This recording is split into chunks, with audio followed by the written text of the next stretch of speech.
ನಮಸ್ಕಾರ. ಸಿಟಿವಿ ನ್ಯೂಸ್ಗೆ ಸ್ವಾಗತ. ನಾನು ದೀಪಿಕಾ ಮಂಜುನಾಥ್. ಮೊದಲಿಗೆ ಮುಖ್ಯಾಂಶಗಳು.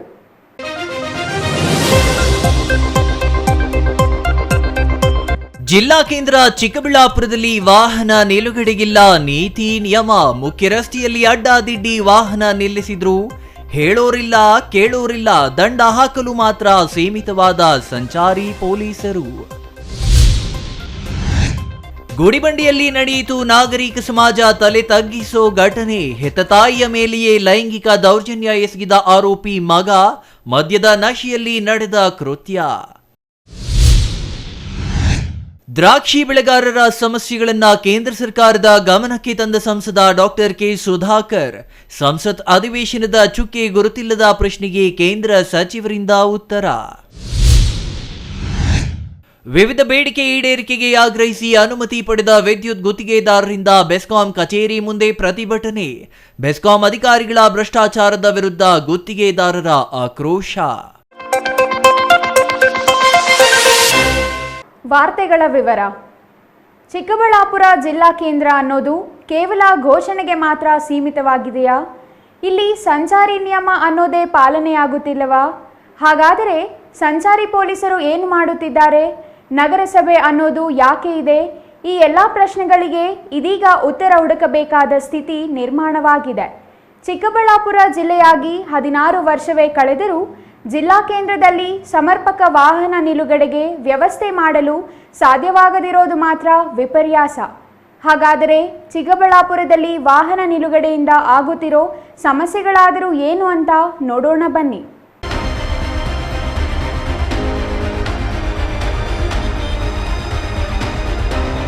ಇಲ್ಲಿ ಒಮ್ಮೆ ನೋಡಿ, ರಸ್ತೆಯಲ್ಲಿಯೇ ಕಾರು ನಿಲ್ಲಿಸಿ ಪುಣ್ಯಾತ್ಮ ಎಲ್ಲಿ ಹೋಗಿದ್ದಾನೋ ಗೊತ್ತಿಲ್ಲ. ಆದರೆ ಈ ಮಾರ್ಗದಲ್ಲಿ ಸಂಚರಿಸುವವರಿಗೆ ಮಾತ್ರ ಇಲ್ಲಿ ಕಾರು ನಿಲ್ಲಿಸಿದ ಕಾರಣ ಸಂಕಷ್ಟ ತಪ್ಪಿಲ್ಲ. ಇನ್ನು ಇದು ಬೈಕ್ ನಿಲುಗಡೆ ಜಾಗ ಎಂದು ಗುರುತಿಸಲಾಗಿದೆ. ಹಾಗಿದ್ದರೂ ಅಲ್ಲಿ ಕಾರು ನಿಲ್ಲಿಸಲಾಗಿದೆ. ಮುಖ್ಯವಾಗಿ ಈ ಆಂಬ್ಯುಲೆನ್ಸ್ ಕೂಡ ಇಲ್ಲಿಯೇ ನಿಲ್ಲಿಸಿ ಚಾಲಕ ನಾಪತ್ತೆಯಾಗಿದ್ದಾನೆ.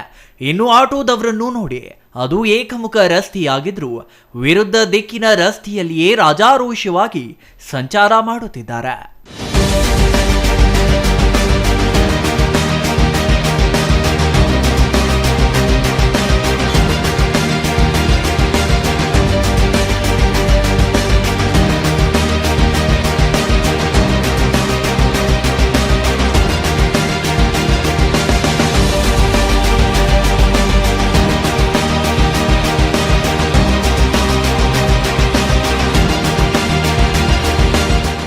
ನೋಡಿದ್ರಲ್ಲ ವೀಕ್ಷಕರೇ, ಚಿಕ್ಕಬಳ್ಳಾಪುರದ ಸಂಚಾರ ವ್ಯವಸ್ಥೆಯನ್ನ. ಇದು ಯಾವುದೋ ನಗರದ ಒಳ ಪ್ರದೇಶವಂತೂ ಖಂಡಿತ ಅಲ್ಲ. ಮುಖ್ಯ ರಸ್ತೆಯಾದ ಬಿಬಿ ರಸ್ತೆಯ ಸ್ಥಿತಿ.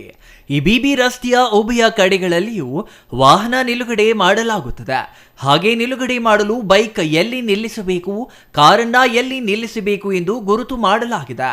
ಆದರೆ ಹಾಗೆ ಮಾಡಿದ ಗುರುತುಗಳನ್ನ ಪಾಲನೆ ಮಾಡೋರೇ ಇಲ್ಲವಾಗಿದ್ದಾರೆ. ಹೀಗೆ ನಿಯಮ ಮೀರಿ ವರ್ತಿಸೋರನ್ನ ನಿಯಂತ್ರಣ ಮಾಡೋದಕ್ಕೆ ಅಂತಾನೆ ಇದ್ದಾರಲ್ಲ ಪೊಲೀಸರು. ಅವರು ಮಾತ್ರ ಇದಕ್ಕೂ ತಮಗೂ ಸಂಬಂಧವೇ ಇಲ್ಲ ಎನ್ನುವಂತೆ ವರ್ತಿಸುತ್ತಿರುವ ಕಾರಣದಿಂದಲೇ ಚಿಕ್ಕಬಳ್ಳಾಪುರದಲ್ಲಿ ಪಾರ್ಕಿಂಗ್ ಸಮಸ್ಯೆ ಈ ಸ್ಥಿತಿ ತಲುಪಿದೆ. ಇಲ್ಲಿ ಬಿಬಿ ರೋಡಲ್ಲಿ ಹೇಳೋರು ಕೇಳೋರು ಇಲ್ದಂಗೆ ಆಗ್ಬಿಟ್ಟಿದೆ. ಇಲ್ಲಿ ನೋಡಿದ್ರೆ 2 ವೀಲರ್ ಪಾರ್ಕಿಂಗ್ ಅಂತ ಹಾಕಿದ್ದಾರೆ, ಅಲ್ಲ 4 ವೀಲರ್ ಪಾರ್ಕಿಂಗ್ ಮಾಡ್ತಾರೆ. 4 ವೀಲರ್ ಸಿಂಗಲ್ ಪಾರ್ಕಿಂಗ್ ಮಾಡ್ತಾರೆ, ಡಬಲ್ ಪಾರ್ಕಿಂಗ್ ಮಾಡಿಬಿಡ್ತಾರೆ. ಇಲ್ಲಿ ಅಂಗಡಿಯವ್ರು ನಾವು 1000 ರೂಪಾಯಿ ಬಾಡಿಗೆ ಕಟ್ಟು, IT ಕಟ್ಬಿಟ್ಟು GST ಕಟ್ಕೊಂಡು ನಮ್ದೇನಾದ್ರು ಒಂದು 2 ವೀಲರ್ ವ್ಯಾಪಾರಕ್ಕೆ ಬರ್ತಾರೆ, ನಿಂತ್ಕೊಳ್ಳೋಕೆ ಜಾಗ ಇಲ್ಲ ಇಲ್ಲಿ. ಇದೇನಾಗಿದೆ ಅಂದರೆ ಇದನ್ನು ರೂಲ್ಸ್ ಮಾಡಿದ್ದಾರೆ, ಎಲ್ಲಿ 4 ವೀಲರ್ ನಿಲ್ಲಿಸ್ಬೇಕು, ಎಲ್ಲಿ 2 ವೀಲರ್ ನಿಲ್ಲಿಸ್ಬೇಕು ಅಂತ. ಬಟ್ ಅದನ್ನ ಮೇಂಟೈನ್ ಮಾಡೋಕ್ಕೆ ಯಾರೂ ಇಲ್ಲ. ತುಂಬ ತೊಂದರೆ ಆಗ್ತಾಯಿದೆ. ನಮ್ಮ ಕಸ್ಟಮರ್ಸ್ ಬರೋರು ಪಾರ್ಕಿಂಗ್ ಇಲ್ಲ ಅಂದ್ಬಿಟ್ಟು ಮುಂದಕ್ಕೆ ಹೋಗ್ತಾರೆ. ಅಲ್ಲೂ ಡಬಲ್ ಪಾರ್ಕಿಂಗ್ಗಳಾಗ್ತಾ ಇದ್ದಾರೆ. ಈ ಡಬಲ್ ಪಾರ್ಕಿಂಗ್ ಆಗಿದಾಗ ಏನಾಗುತ್ತೆ ಅಂದರೆ ಈ ಗಾಡಿಗಳು ಹೋಗೋದ ಪಾಪ ಆ್ಯಂಬುಲೆನ್ಸ್ ಬಂದಾಗ ಹೋಗೋಕ್ಕೂ ಜಾಗ ಇಲ್ದಂಗೆ ಆಗ್ಬಿಟ್ಟಿದೆ. ಈ ಏನು ಯಾರಿಗೆ ಹೇಳಬೇಕು, ಏನು ಮಾಡಬೇಕು ಅಂತ ಸುಮಾರು ಸಲ ಕಂಪ್ಲೇಂಟ್ ಮಾಡಿದ್ದೀವಿ. ಯಾರಿಗೂ ಇದ್ರ ಬಗ್ಗೆ ಆ್ಯಕ್ಷನ್ ತೊಗೊಳ್ತಾ ಇಲ್ಲ. 2 ವೀಲರ್ ಪಾರ್ಕಿಂಗ್లో 4 ವೀಲರ್ ಏನಕ್ಕೆ ಮಾಡ್ತಾರೆ ನಮ್ಗೆ ಗೊತ್ತಿಲ್ಲ. ಮೇನ್ ಪ್ರಾಬ್ಲಮ್ ಏನಾಗಿದೆ ಅಂದರೆ ಕೆಲವು ಅಂಗಡಿಯವರು ಅವರೇ ಕಾರ್ಗಳು ಬಿಟ್ಬಿಟ್ಟು ಹೋಗ್ತಾರೆ. ಬೆಳಗ್ಗೆ ಬಿಟ್ಟರೆ ಸಾಯಂಕಾಲ ತೆಗಿತಾರೆ. ತಪ್ಪಲ್ವಾ ಅದು? ಈಗ ನಂದು ಅಂಗಡಿ ಇದ್ದಾಗ ನಾನು 2 ವೀಲರ್ ಬರಬೇಕು. ಏನು ನಾವೇನು ಬೇರೆ ಊರಿಂದ ಬರ್ತಾಯಿಲ್ಲ, ಇಲ್ಲೇ ಮನೆ ಇರೋದು.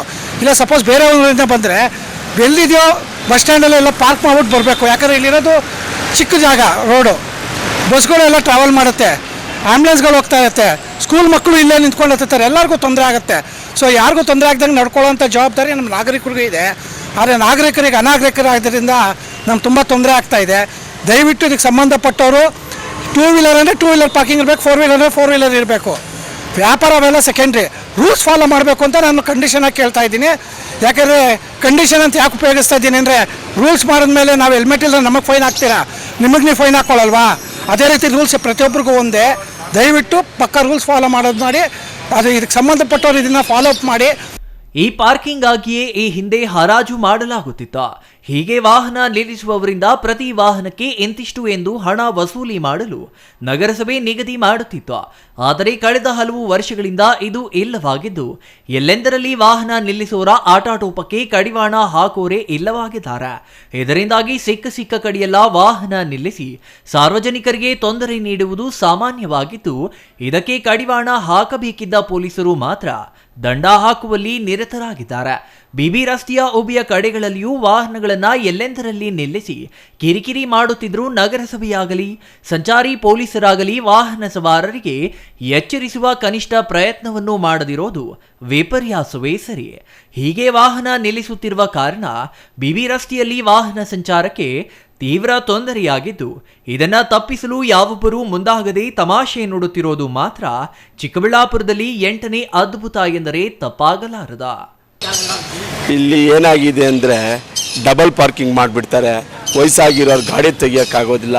ನಾವು ಹೇಳಿದ್ರೆ ನಮ್ಮ ಮೇಲೆ ಜಗಳಕ್ಕೆ ಬರ್ತಾರೆ, ನಾವು ಹೇಳೋಕ್ಕೂ ಆಗೋದಿಲ್ಲ. ಅವ್ರಿಗೆ ಎಷ್ಟು ಹೇಳಿದ್ರು ಕಾರ್ ಆಗಿಬಿಡ್ತಾರೆ, ಟೂ ವೀಲರ್ಸ್ ತೆಗಿಯೋಕ್ಕಾಗೋದಿಲ್ಲ. ಪಾಪ ಈ ಸ್ಕೂಲ್ ಮಕ್ಕಳಿಗೆ ಭಾಳ ತೊಂದರೆ ಆಗೋಗ್ಬಿಟ್ಟಿದೆ. ಅಲ್ಲಿ ಗಾಡಿ ಇರ್ತಾರೆ, ಅಲ್ಲಿರ್ತಾರೆ, ಮಕ್ಳು ಹತ್ತಕ್ಕಾಗೋದಿಲ್ಲ. ಮತ್ತು ವಯಸ್ಸಾಗಿರೋರ್ಗೂ ಭಾಳ ತೊಂದರೆ ಆಗುತ್ತೆ, ಎಷ್ಟು ಹೇಳಿದ್ರು ಕೇಳ್ತಾ ಇಲ್ಲ. ಡಬಲ್ ಪಾರ್ಕಿಂಗ್ ಜಾಸ್ತಿ ಆಗ್ತಾಯಿದೆ. ನಾವು ಹೇಳಿ ಸಾಕಾಯಿತು, ನಮ್ಮ ಮೇಲೆ ಜಗಳಕ್ಕೆ ಬರ್ತಾರೆ. ಟೂ ವೀಲರ್ಸ್ ಪಾರ್ಕಿಂಗ್ ಅಂತ ಹಾಕಿದ್ದಾರೆ, ಆಗಲಿ ಎಲ್ಲ ಥರ ಗಾಡಿಗಳು ನಿಲ್ಲಿಸ್ತಾರೆ. ನಾವು ಹೇಳಿದ್ರು ಅವ್ರು ಕೇಳೋದಿಲ್ಲ. ಸರ್ ಇಲ್ಲಿಲ್ಲ ಅಂದರೆ ನಮ್ಮ ಮೇಲೆ ಮಾತಾಡ್ತಾರೆ. 2 ನಿಮಿಷ ಅಂತಾರೆ, 3 ನಿಮಿಷ ಅಂತಾರೆ. ಪಾಪ ಮಕ್ಕಳು ಓಡಾಡೋಕ್ಕಾಗೋದಿಲ್ಲ. ಇದೇ ಆಂಬ್ಯುಲೆನ್ಸ್ ಇದ್ದಿದ್ದು ಓಡಾಡೋಕ್ಕಾಗೋದಿಲ್ಲ. ಪಾಪ ಬಂದಾಗ ನಾವೆಲ್ಲ ಎಳಿತೀವಿ, ಹೇಳಿದ ಮೇಲೆ ಜಗಳಕ್ಕೂ ಬರ್ತಾರೆ.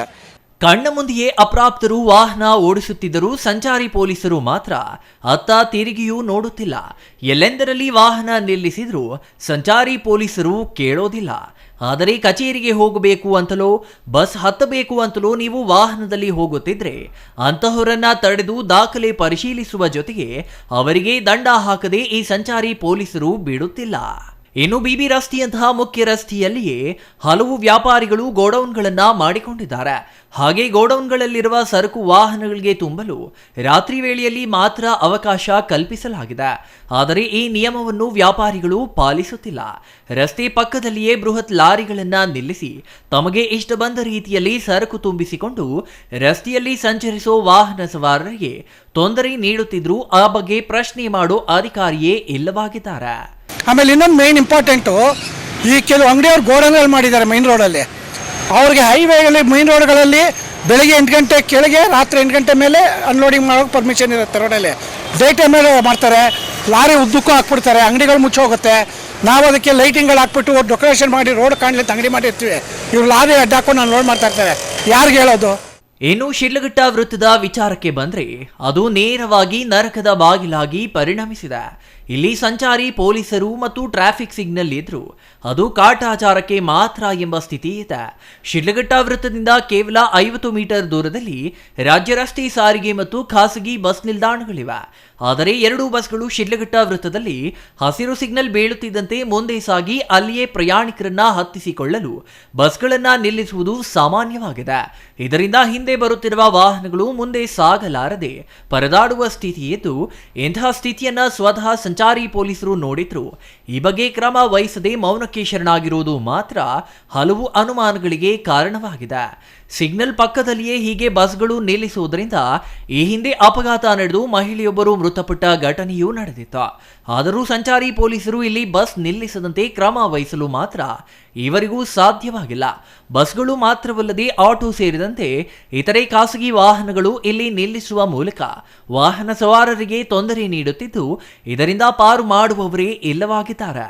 ಈಗಲಾದರೂ ಸಂಚಾರಿ ಪೊಲೀಸರು ಎಚ್ಚೆತ್ತು ಅಡ್ಡಾದಿಡ್ಡಿ ವಾಹನ ನಿಲುಗಡೆಗೆ ತಡೆ ಹಾಕಲು ಕ್ರಮ ವಹಿಸುತ್ತಾರಾ ಗೊತ್ತಿಲ್ಲ. ಅದೇ ರೀತಿಯಲ್ಲಿ ನಗರಸಭೆ ಎಂಬ ಬಿಳಿಯಾನೆ ನಿಯಮ ಮೀರಿ ವಾಹನ ನಿಲ್ಲಿಸೋ ವಾಹನ ಮಾಲೀಕರ ವಿರುದ್ಧ ದಂಡ ಹಾಕಲು ಕ್ರಮ ವಹಿಸುತ್ತಾ ಎಂಬುದು ನಿಗೂಢವಾಗಿಯೇ ಇದೆ. ಒಟ್ಟಿನಲ್ಲಿ ಚಿಕ್ಕಬಳ್ಳಾಪುರ ಜಿಲ್ಲಾ ಕೇಂದ್ರದಲ್ಲಿ ವಾಹನ ನಿಲುಗಡೆಯಿಂದ ಆಗುತ್ತಿರುವ ಸಮಸ್ಯೆ ತಪ್ಪಿಸಲು ಯಾರು ಯಾವಾಗ ಮುಂದಾಗುತ್ತಾರೆ ಎಂಬುದನ್ನು ಕಾದು ನೋಡಬೇಕಿದೆ. Praveen, CTV news, Chikkaballapur. ಇದು ನಾಗರಿಕ ಸಮಾಜವೇ ತಲೆ ತಗ್ಗಿಸೋ ವಿಚಾರ. ಸಂಸ್ಕೃತಿ ಸಂಸ್ಕಾರ ಇಲ್ಲದ ನೀಚನೊಬ್ಬ ಮಾಡಿದ ಹೀನ ಕೃತ್ಯದಿಂದ ಇಡೀ ಸಮಾಜ ಅಸಹ್ಯ ಪಡುವಂತಾಗಿದೆ. ಮದ್ಯದ ಅಮಲಿನಲ್ಲಿ ಎಸಗಿದ ಆ ಕೃತ್ಯ ಹೇಳಲು ನೋವಾಗುತ್ತದೆ. ಹಾಗಾದರೆ ಅಲ್ಲಿ ನಡೆದಿರೋದಾದರೂ ಏನು ಅಂತೀರಾ? ಈ ಸ್ಟೋರಿ ನೋಡಿ. ಇದು ನಾಗರಿಕ ಸಮಾಜವೇ ತಲೆ ತಗ್ಗಿಸುವ ವಿಚಾರ. ಸಂಸ್ಕೃತಿ ಸಂಸ್ಕಾರ ಇಲ್ಲದ ನೀಚನೊಬ್ಬ ಮಾಡಿದ ಹೀನ ಕೃತ್ಯದಿಂದ ಇಡೀ ಸಮಾಜ ಅಸಹ್ಯ ಪಡುವಂತಾಗಿದೆ. ಮದ್ಯದ ಅಮಲಿನಲ್ಲಿ ಎಸಗಿದ ಆ ಕೃತ್ಯ ಹೇಳಲು ನೋವಾಗುತ್ತದೆ. ಹಾಗಾದ್ರೆ ಅಲ್ಲಿ ನಡೆದಿರೋದಾದ್ರೂ ಏನು ಅಂತೀರಾ? ಈ ಸ್ಟೋರಿ ನೋಡಿ. ಹೀಗೆ ಆಸ್ಪತ್ರೆ ಬೆಡ್ ಮೇಲೆ ಮಲಗಿ ಚಿಕಿತ್ಸೆ ಪಡೆಯುತ್ತಿರೋ ತಾಯಿ, ಅವರಿಂದ ಮಾಹಿತಿ ಪಡೆಯುತ್ತಿರೋ ಪೊಲೀಸರು. ಹಾಗಾದ್ರೆ ಅಲ್ಲಿ ಆಗಿದ್ದು ಏನು ಅಂತೀರಾ? ಅದು ನಾಗರಿಕ ಸಮಾಜ ತಲೆ ತಗ್ಗಿಸೋ ವಿಚಾರ. ವಿಕೃತ ಕಾಮಿಯೊಬ್ಬ ಮದ್ಯದ ಮತ್ತಿನಲ್ಲಿ ಎಸಗಿದ ಆ ಕೃತ್ಯ ಹೇಳಲು ಸಾಧ್ಯವಾಗದಷ್ಟು ಅಮಾನುಷವಾಗಿದೆ.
ಏನಾಯ್ತು ನಿನ್ನೆ ಏನಾಯ್ತು ರಾತ್ರಿ? ಹೇಳಿಲ್ಲ ತಗೊಂಡಿದ್ದ?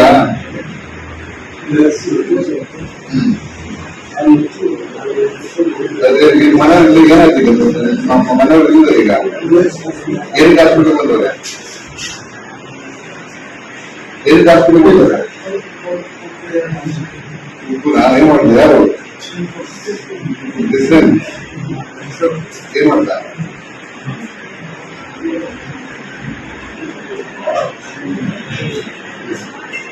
ಹೌದು, ತಾಯಿ ಮಗನ ಸಂಬಂಧ ಎಂಬುದು ನಮ್ಮ ಸಂಪ್ರದಾಯದಲ್ಲಿ ಮಹತ್ವವಾಗಿದೆ.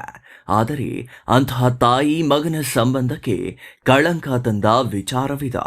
ಮಗನಿಂದಲೇ ತಾಯಿ ಮೇಲೆ ಅತ್ಯಾಚಾರ ಎಸಗಿ ವಿಕೃತಿ ಮೆರೆದ ವಿಚಾರವಿದ. ಈ ಸೈಕೋ ಹೆತ್ತ ತಾಯಿಯ ಮೇಲೆ ಅತ್ಯಾಚಾರ ಮಾಡುವ ಜೊತೆಗೆ ಕೊಲೆಯೂ ಯತ್ನಿಸಿರುವುದಾಗಿ ಪೊಲೀಸರು ತಿಳಿಸಿದ್ದು, ಆತನನ್ನ ವರ್ಣಿಸಲು ಪದಗಳೇ ಸಿಗದ ಸ್ಥಿತಿ ಎದುರಾಗಿದೆ.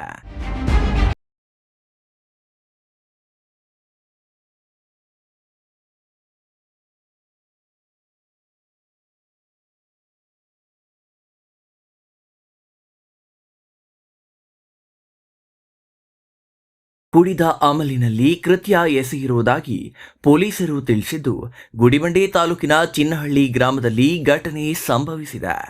ಅಶೋಕ್ ಎಂಬ ಪಾಪಿ ತನ್ನ ಹೆತ್ತ ತಾಯಿಯ ಮೇಲೆ ಅತ್ಯಾಚಾರ ಮಾಡಿರುವುದಾಗಿ ಪೊಲೀಸರು ತಿಳಿಸಿದ್ದಾರೆ. ಈ ಪಾಪಿ ಅಶೋಕ್ನ ಕಿರುಕುಳ ತಾಳಲಾರದೆ ಆತನ ಪತ್ನಿ ಈಗಾಗಲೇ ಮನೆ ಬಿಟ್ಟು ಹೋಗಿರುವುದಾಗಿ ತಿಳಿದು ಬಂದಿದೆ. ಟಿಪ್ಪರ್ ಲಾರಿ ಡ್ರೈವರ್ ಆಗಿ ಕೆಲಸ ಮಾಡಿಕೊಂಡಿದ್ದ ಅಶೋಕ್ ಹೆತ್ತ ತಾಯಿಯನ್ನ ವಿವಸ್ತ್ರಗೊಳಿಸಿ ತಿಪ್ಪಿಗೆ ಎಳೆದೊಯ್ದು ಕೃತ್ಯ ಎಸಗಿರುವುದಾಗಿ ಹೇಳಲಾಗಿದೆ. 60 ವರ್ಷದ ವೃದ್ಧಿಯ ಮೇಲೆ ಅತ್ಯಾಚಾರ ಎಸಗಿ ಕೊಲೆಗೆ ಯತ್ನಿಸಿದ್ದಾನೆ ಎಂದು ತಿಳಿದು ಬಂದಿದೆ. ಸದ್ಯ ಗುಡಿಬಂಡೆ ಸಾರ್ವಜನಿಕ ಆಸ್ಪತ್ರೆಯಲ್ಲಿ ಸಂತ್ರಸ್ತಿಗೆ ಚಿಕಿತ್ಸೆ ನೀಡಲಾಗುತ್ತಿದ್ದು, ಅತ್ಯಾಚಾರದ ನಂತರ ತನ್ನ ತಾಯಿಯನ್ನ ತಿಪ್ಪೆಯಲ್ಲಿಯೇ ಬಿಟ್ಟು ಪಾಪಿ ಪರಾರಿಯಾಗಿದ್ದಾನೆ. ಗುಡಿಬಂಡೆ ಪೊಲೀಸ್ ಠಾಣಾ ವ್ಯಾಪ್ತಿಯಲ್ಲಿ ಘಟನೆ ನಡೆದಿದ್ದು, ಪೊಲೀಸರು ಸ್ಥಳಕ್ಕೆ ಭೇಟಿ ನೀಡಿ ಪರಿಶೀಲನೆ ನಡೆಸಿ ಪ್ರಕರಣ ದಾಖಲಿಸಿಕೊಂಡು ಮುಂದಿನ ತನಿಖೆ ಕೈಗೊಂಡಿದ್ದಾರೆ. ನನ್ನ ಹೆಸರು ಶ್ರೀನಿವಾಸ ಅಂತ. ಮಲ್ಕೊಂಡಿದ್ರೆ ಇವು ನಮ್ಮ ತಾಯಿನೂ ಅವನು ಕಿತ್ಲಾಡ್ತಿದ್ರು ಆಚೆ ಕಡೆ ಯಾವಾಗಲೂ ಕಿತ್ಲಾಡ್ತಾವ್ರೆ ಅಂದ್ಕೊಂಡಿದ್ವಿ ನಾವು. ಅವನು ಕರ್ಕೊಂಡು ಹೋಗಿ ಬಟ್ಟೆಲೆಲ್ಲ ಬಿಚ್ಚಾಕ್ಬಿಟ್ಟು ತಿಪ್ಪಿಗೆ ಎಳ್ಕೊಂಡು ಹೋಗಿ ಈ ಥರ ಮಾಡವನೆ ನನ್ನ ತಮ್ಮ ಅಶೋಕ ಅಂತ. ಅದೇ ನಾವು ಅಷ್ಟೇ ಬೆಳಗ್ಗೆ ನೋಡಿದ್ರೆ ಈ ಥರ ಏನಮ್ಮ ಅಂದರೆ ಈ ಥರ ಮಾಡವನೆ ಅಂತ ಹೇಳ್ತಾನೆ. ನಮ್ಗೆ ಹೇಳಂಗೆ ನಮ್ಗೆ ಗೊತ್ತಾಯಿತು. ಮನೆಯಲ್ಲಿದ್ದರು, ಮನೆ ಮುಂದೆ ಬಟ್ಟೆ ಬಿಚ್ಚಾಕ್ಬಿಟ್ಟು ಅಂಡರ್ವೇರ್ ಸಮೇತ ನಿಕ್ಕರ್ ಬಿಚ್ಚಾಕ್ಬಿಟ್ಟು ಆಯಮ್ಮನ್ನ ಎಳ್ಕೊಂಡು ಹೋಗಿ ರೇಪ್ ಮಾಡವನೆ ನಮ್ಮ ತಾಯಿ ಆಗ್ಬೇಕು ಅವನಿಗೂ. ಎದೆ ಎಲ್ಲ ಕೊಚ್ಚಾಕ್ಬಿಟ್ಟು ಈ ಥರ ಮಾಡವನು. ತಲೆ ಎಲ್ಲ ಹೊಡೆದಾಕ್ಬಿಟ್ಟು ಇವೆಲ್ಲ ಗಾಯ ಮಾಡಿಬಿಟ್ಟು ಎದೆ ಎಲ್ಲ ಗುದ್ದುಬಿಟ್ಟು ಈ ಥರ ಮಾಡವನೆ. ನಮ್ಮ ಅಪ್ಪ ಮಲ್ಕೊಬಿಟ್ಟವ್ರೆ, ಫುಲ್ಲಾಗಿ ಎಣ್ಣೆ ಕುಡಿಸ್ಬಿಟ್ಟು ನಮ್ಮ ಅಪ್ಪನ ಮಲಸಿಬಿಟ್ಟವನೆ.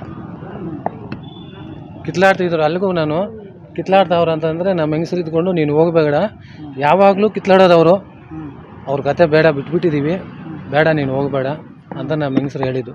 ಅವನಿಗೆ ಉರಿ ಶಿಕ್ಷೆ ಆಗ್ಬೇಕು. ಅವನಂತೂ ಊರಾಗ ಬರಬಾರ್ದು. ಅವನು ಊರಾಗ್ರೆಲ್ಲ ಇವ್ರು ಬೈತಾವ್ರೆ. ಇದೇ ಫಸ್ಟು ಮಾಡಿರೋದು ನಮ್ಮ ಏರಿಯಾದಲ್ಲಿ ಈ ಥರ ಅಂತ ಬೈತಾವ್ರೆ. ಅವ್ನು ಊರಾಗಂತೂ ಕರೆಸ್ಬೇಡ. ಮೊದಲೇ ಗಲಾಟೆ ಆಯ್ತು, ಇನ್ನೂ ಕೇಸ್ ನಡೀತೈತೆ ನಂದು ತಲೆ ಹೊಡೆದಾಕ್ಬಿಟ್ಟು ಕುಯ್ದವನೆ ನನಗೆ. ಹಿಂಗೂ ಕುದ್ಬಿಟ್ಟು ಕಿತ್ಲಾಡ್ತಾಯಿದ್ರು. ನಾನು ಸುಮ್ಮನೆ ಹೋಗಿ ಏನು ಕಿತ್ಲಾಡ್ತಾರೆ ಯಾವಾಗಲೂ ಅಂದಿದ್ದಕ್ಕೆ ಈ ದೊಣ್ಣೆ ತಗೊಂಡು ತಲೆ ಹೊಡೆದಾಕ್ಬಿಟ್ಟು ನನಗೆ ಪ್ರಜ್ಞೆ ಇರಲಿಲ್ಲ, ಬಿದ್ದೋಗಿದೆ. ಕುಡ್ಗೋಲು ತಗೊಂಡು ಕೆಳಗಡೆ ಮಲಸ್ಕೊಂಡು ಕುಯ್ದವನು ಅವನು ನನಗೆ. ಇನ್ನೂ ಒಂದು 6 ತಿಂಗಳು 5 ತಿಂಗಳಾಯಿತು. ಇನ್ನೂ ಮೊನ್ನೆ ಬೇಲಾಗಿದ್ದು. ಸೀಮೆಣ್ಣೆ ತಗೊಂಡು ಪೆಟ್ರೋಲ್ ತಗೊಂಡು ಇಲ್ಲೇ ಅವರೇ ಅನುಭವಿಸ್ತಾವ್ರೆ. ಅವ್ರಿಗೆ ಅವನ್ನ ಸಪೋರ್ಟ್ ಮಾಡಿ ಇವಾಗ ಲಾಸ್ಟ್ಗೆ ಅವನು ಸಾಯಿಸಾಕ್ತಾನೆ ತಾಯಿ ತಂದೆನ ಕುಡಿದ್ಬಿಟ್ಟು.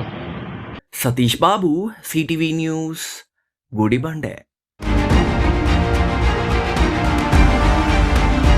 ಚಿಕ್ಕಬಳ್ಳಾಪುರ ಹಾಗೂ ಬೆಂಗಳೂರು ಗ್ರಾಮಾಂತರ ಜಿಲ್ಲೆಗಳಲ್ಲಿ ದ್ರಾಕ್ಷಿ ಕೃಷಿ ಪ್ರೋತ್ಸಾಹಿಸಲು ಪ್ರಧಾನಮಂತ್ರಿ ಕೃಷಿ ಸಿಂಚಾಯಿ ಯೋಜನೆಯಡಿ ಬೆಳೆಗಾರರಿಗೆ ಹನಿ ನೀರಾವರಿಗಾಗಿ ಸಾಮಾನ್ಯ ವರ್ಗಕ್ಕೆ 75% ಹಾಗೂ SC/ST ವರ್ಗಕ್ಕೆ 90% ಸಹಾಯಧನ ನೀಡಲಾಗುತ್ತಿದೆ ಎಂದು ಕೇಂದ್ರ ಕೃಷಿ ಮತ್ತು ರೈತರ ಕಲ್ಯಾಣ ಸಚಿವಾಲಯ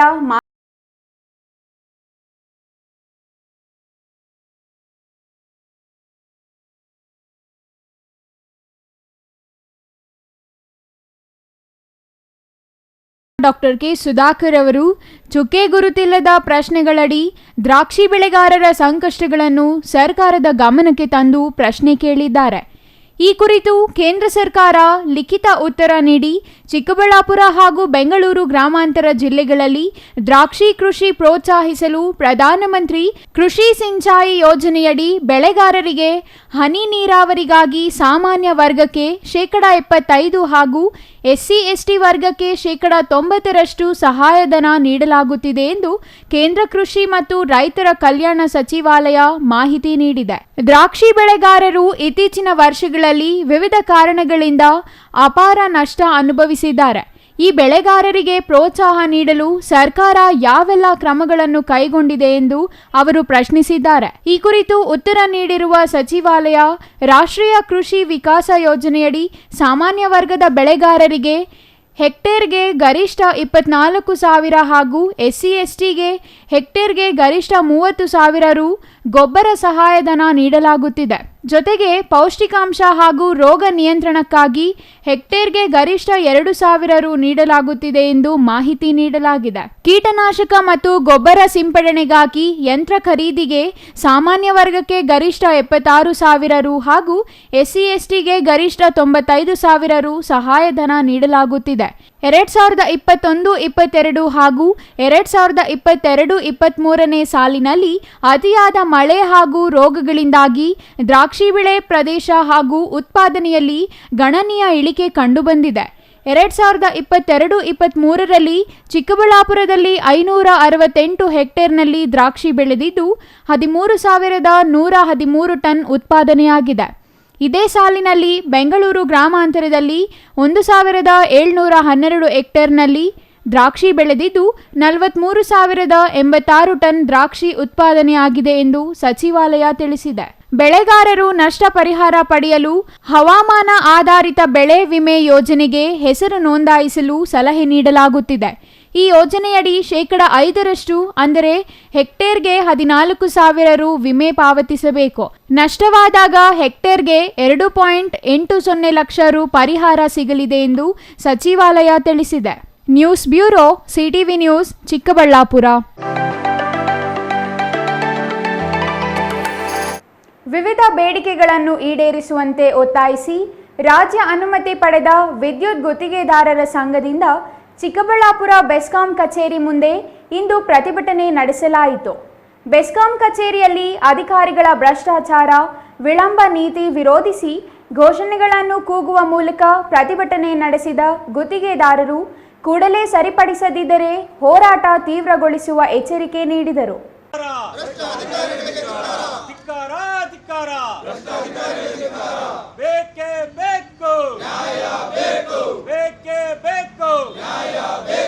ರಾಜ್ಯ ಅನುಮತಿ ಪಡೆದ ವಿದ್ಯುತ್ ಗುತ್ತಿಗೆದಾರರ ಸಂಘದಿಂದ ವಿವಿಧ ಬೇಡಿಕೆಗಳನ್ನು ಈಡೇರಿಸುವಂತೆ ಆಗ್ರಹಿಸಿ ಬೆಸ್ಕಾಂ ಕಚೇರಿ ಮುಂದೆ ಇಂದು ಪ್ರತಿಭಟನೆ ನಡೆಸಲಾಯಿತು.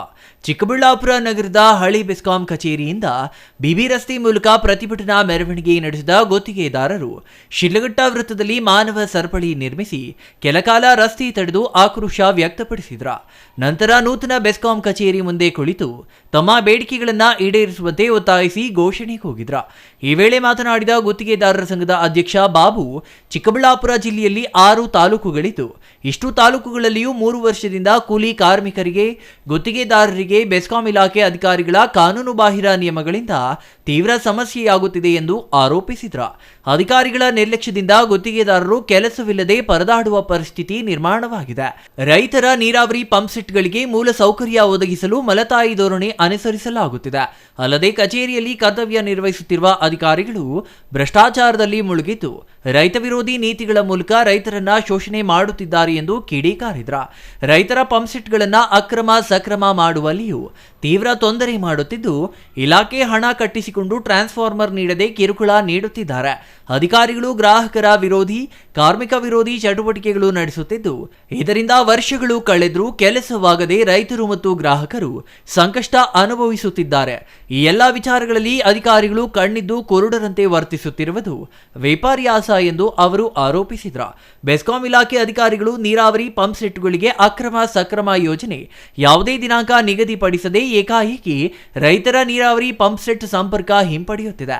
ಇದರಿಂದ ಕೋಟ್ಯಂತರ ರೂಪಾಯಿ ನಷ್ಟ ಉಂಟಾಗಿದೆ. ಸರ್ಕಾರ ಮತ್ತು ವಿದ್ಯುತ್ ಸರಬರಾಜು ಕಂಪನಿಗಳು ಅಕ್ರಮವಾಗಿರುವ ರೈತರ ಪಂಪ್ಸೆಟ್ಟುಗಳನ್ನು ಸಕ್ರಮಗೊಳಿಸಲು ಕಾಲಾವಕಾಶ ಕೊಡಬೇಕೆಂದು ಆಗ್ರಹಿಸಿದ್ರ. ತುಂಬಾ ಅನಾನುಕೂಲ ಇದೆ ಸರ್. ಆ ಅನಾನುಕೂಲಗಳನ್ನು ಎತ್ತಿಡಿದು ಇವತ್ತು ನ್ಯಾಯಯುತವಾಗಿ ನಮ್ಮ ಜಿಲ್ಲೆಯ ಸದಸ್ಯರಿಗೆ, ನಮ್ಮ ಗ್ರಾಹಕರಿಗೆ, ರೈತರಿಗೆ ಅನುಕೂಲವಾಗಲೆಂದು ಈ ಒಂದು ಪ್ರತಿಭಟನೆ ಮಾಡ್ತಾ ಇದ್ದೀವಿ. ಪ್ರಮುಖವಾಗಿ ನಾವು ರೈತರನ್ನೇ ಅವಲಂಬಿಸಿದ್ದೀವಿ ಸರ್. ಇಡೀ ಜಿಲ್ಲೆಯ ಗುತ್ತಿಗೆದಾರರು ರೈತಾಪಿ ವರ್ಗದವ್ರನ್ನ ಅವಲಂಬಿಸಿದ್ದೀವಿ. ಆ ರೈತರ ಕೆಲಸ ಮಾಡಿದ್ರೇ ನಮ್ಮ ಜೀವನ ಆಗೋದು. ಆ ರೈತರಿಗೆ ಇವತ್ತೇನಾಗಿದೆ ಅಂತಂದರೆ ನಮ್ಮ ಆಫೀಸ್ ಮೆಟ್ಲತ್ತಕ್ಕೂ ಭಯ ಆಗಿಬಿಟ್ಟಿದೆ ಸರ್. ಅಷ್ಟೊಂದು ಕಾಸ್ಟ್ಲಿ ಮಾಡಿಬಿಟ್ಟಿದ್ದಾರೆ. ಹಂಗಾಗ್ಬಿಟ್ಟು ರೈತರ ಕೆಲಸ ಅವಾಗ ನಿಂತೋಯ್ತು. ಸುಮಾರು 3 ವರ್ಷ ಆಗಿದೆ ಹಣ ಸಂದಾಯ ಮಾಡಿ ನಮ್ಮ ಇಲಾಖೆಗೆ. ಇವತ್ತಿಗೂ ಸಹ ಅವರಿಗೆ ಮೂಲಭೂತ ಸೌಕರ್ಯ ಒದಗಿಸಲು ವಿಫಲರಾಗಿದ್ದಾರೆ. ನಾವು ಸಹ ವಿಫಲರಾಗಿದ್ದೀವಿ. ಅದನ್ನು ಎತ್ತಿಡಿದು ಇವತ್ತು ರೈತಾಪಿ ವರ್ಗದವರಿಗೆ, ಗ್ರಾಹಕರಿಗೆ, ಕೂಲಿ ಕಾರ್ಮಿಕರಿಗೆ, ಬಡ ಗುತ್ತಿಗೆದಾರರಿಗೆ ಅನುಕೂಲವಾಗಲೆಂದು ಈ ಒಂದು ಮುಷ್ಕರದ ಮುಖಾಂತರ ನಾವು ಕೇಳ್ಕೊಳ್ಳೋ ಪರಿಸ್ಥಿತಿ ಬಂದಿದೆ ಸರ್. ಇವತ್ತು ನಾವು ಸಾಂದರ್ಭಿಕವಾಗಿ ಮನವರಿಕೆ ಕೊಡ್ತಾ ಇದ್ದೀವಿ. ಬಹುಶಃ ಅವರ ಪರಿಗಣನೆಗೆ ತಗೊಳ್ಳಿಲ್ಲ ಅಂತಂದರೆ ಮುಂದಿನ ದಿನಗಳಲ್ಲಿ ಇಡೀ ರಾಜ್ಯದಿಂದ ಕರೆದು ಇಲ್ಲ ಗುತ್ತಿಗೆದಾರನನ್ನು ಇಲ್ಲಿಂದ ಬೆಂಗಳೂರು ವಿಧಾನಸೌಧವರೆಗೂ ನಮ್ಮ ಮುಖ್ಯಮಂತ್ರಿಗಳ ಗಮನಕ್ಕೆ ತಂದು ಪಾದಯಾತ್ರೆ ಮುಖಾಂತರ ಹೋರಾಟದ ಮುಖಾಂತರ, ಪಾದಯಾತ್ರೆ ಮುಖಾಂತರ ನಾನು ಮನವರಿಕೆಗಳನ್ನು ಸಂಬಂಧಪಟ್ಟ ಇಲಾಖೆಯವರಿಗೆ ನಿಮ್ಮೆಲ್ಲರ ಮುಂದೆ ಹೇಳ್ತಾ ಇದ್ದೀನಿ. ಗರ್ವದಿಂದ ನಾನು ಕೊಡ್ತೀನಿ.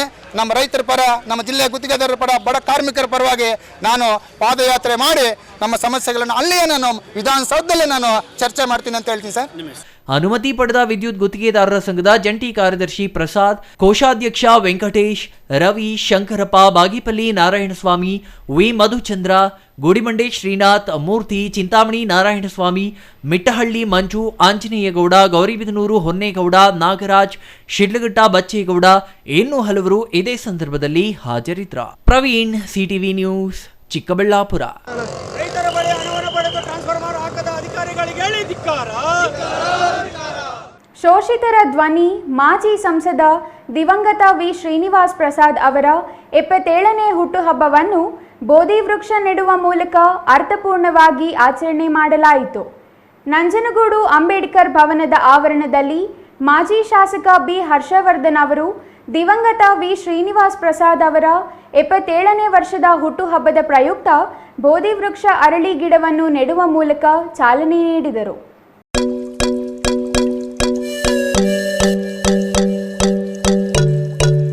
ಶೋಷಿತರ ಧ್ವನಿ ಮಾಜಿ ಸಂಸದ ದಿವಂಗತ ವಿ ಶ್ರೀನಿವಾಸ್ ಪ್ರಸಾದ್ ಅವರ 77ನೇ ಹುಟ್ಟುಹಬ್ಬವನ್ನು ಬೋಧಿ ವೃಕ್ಷ ನೆಡುವ ಮೂಲಕ ಅರ್ಥಪೂರ್ಣವಾಗಿ ಆಚರಣೆ ಮಾಡಲಾಯಿತು. ಬೋಧಿ ರತ್ನ ಬಂತೇಜಿ ಅವರ ನೇತೃತ್ವದಲ್ಲಿ ಬುದ್ಧ, ಅಂಬೇಡ್ಕರ್, ದಿವಂಗತ ವಿ ಶ್ರೀನಿವಾಸ್ ಪ್ರಸಾದ್ ಭಾವಚಿತ್ರಕ್ಕೆ ನಮನ ಸಲ್ಲಿಸಿ ಬೋಧಿ ವೃಕ್ಷ ಅರಳಿ ಗಿಡವನ್ನ ನೆಟ್ಟು ನೀರೆರೆಯುವ ಮೂಲಕ ಕಾರ್ಯಕ್ರಮವನ್ನ ಉದ್ಘಾಟಿಸಿದ್ರು. ಬಳಿಕ ಮಾತನಾಡಿದ ಅವರು, ಚಾಮರಾಜನಗರ ಲೋಕಸಭಾ ಕ್ಷೇತ್ರದಲ್ಲಿ ತಮ್ಮದೇ ಆದ ವ್ಯಕ್ತಿತ್ವದ ಮೂಲಕ ನೇರ ನುಡಿ ಮತ್ತು ಗಟ್ಟಿ ಧ್ವನಿಯಾಗಿ ಶ್ರೀನಿವಾಸ ಪ್ರಸಾದ್ ಅವರು ಶೋಷಿತರ ಪರ ನಿಂತಿದ್ರ. ಸಮುದಾಯ ಭವನಗಳ ನಿರ್ಮಾತೃ ಎಂದರೆ ತಪ್ಪಾಗಲಾರದ.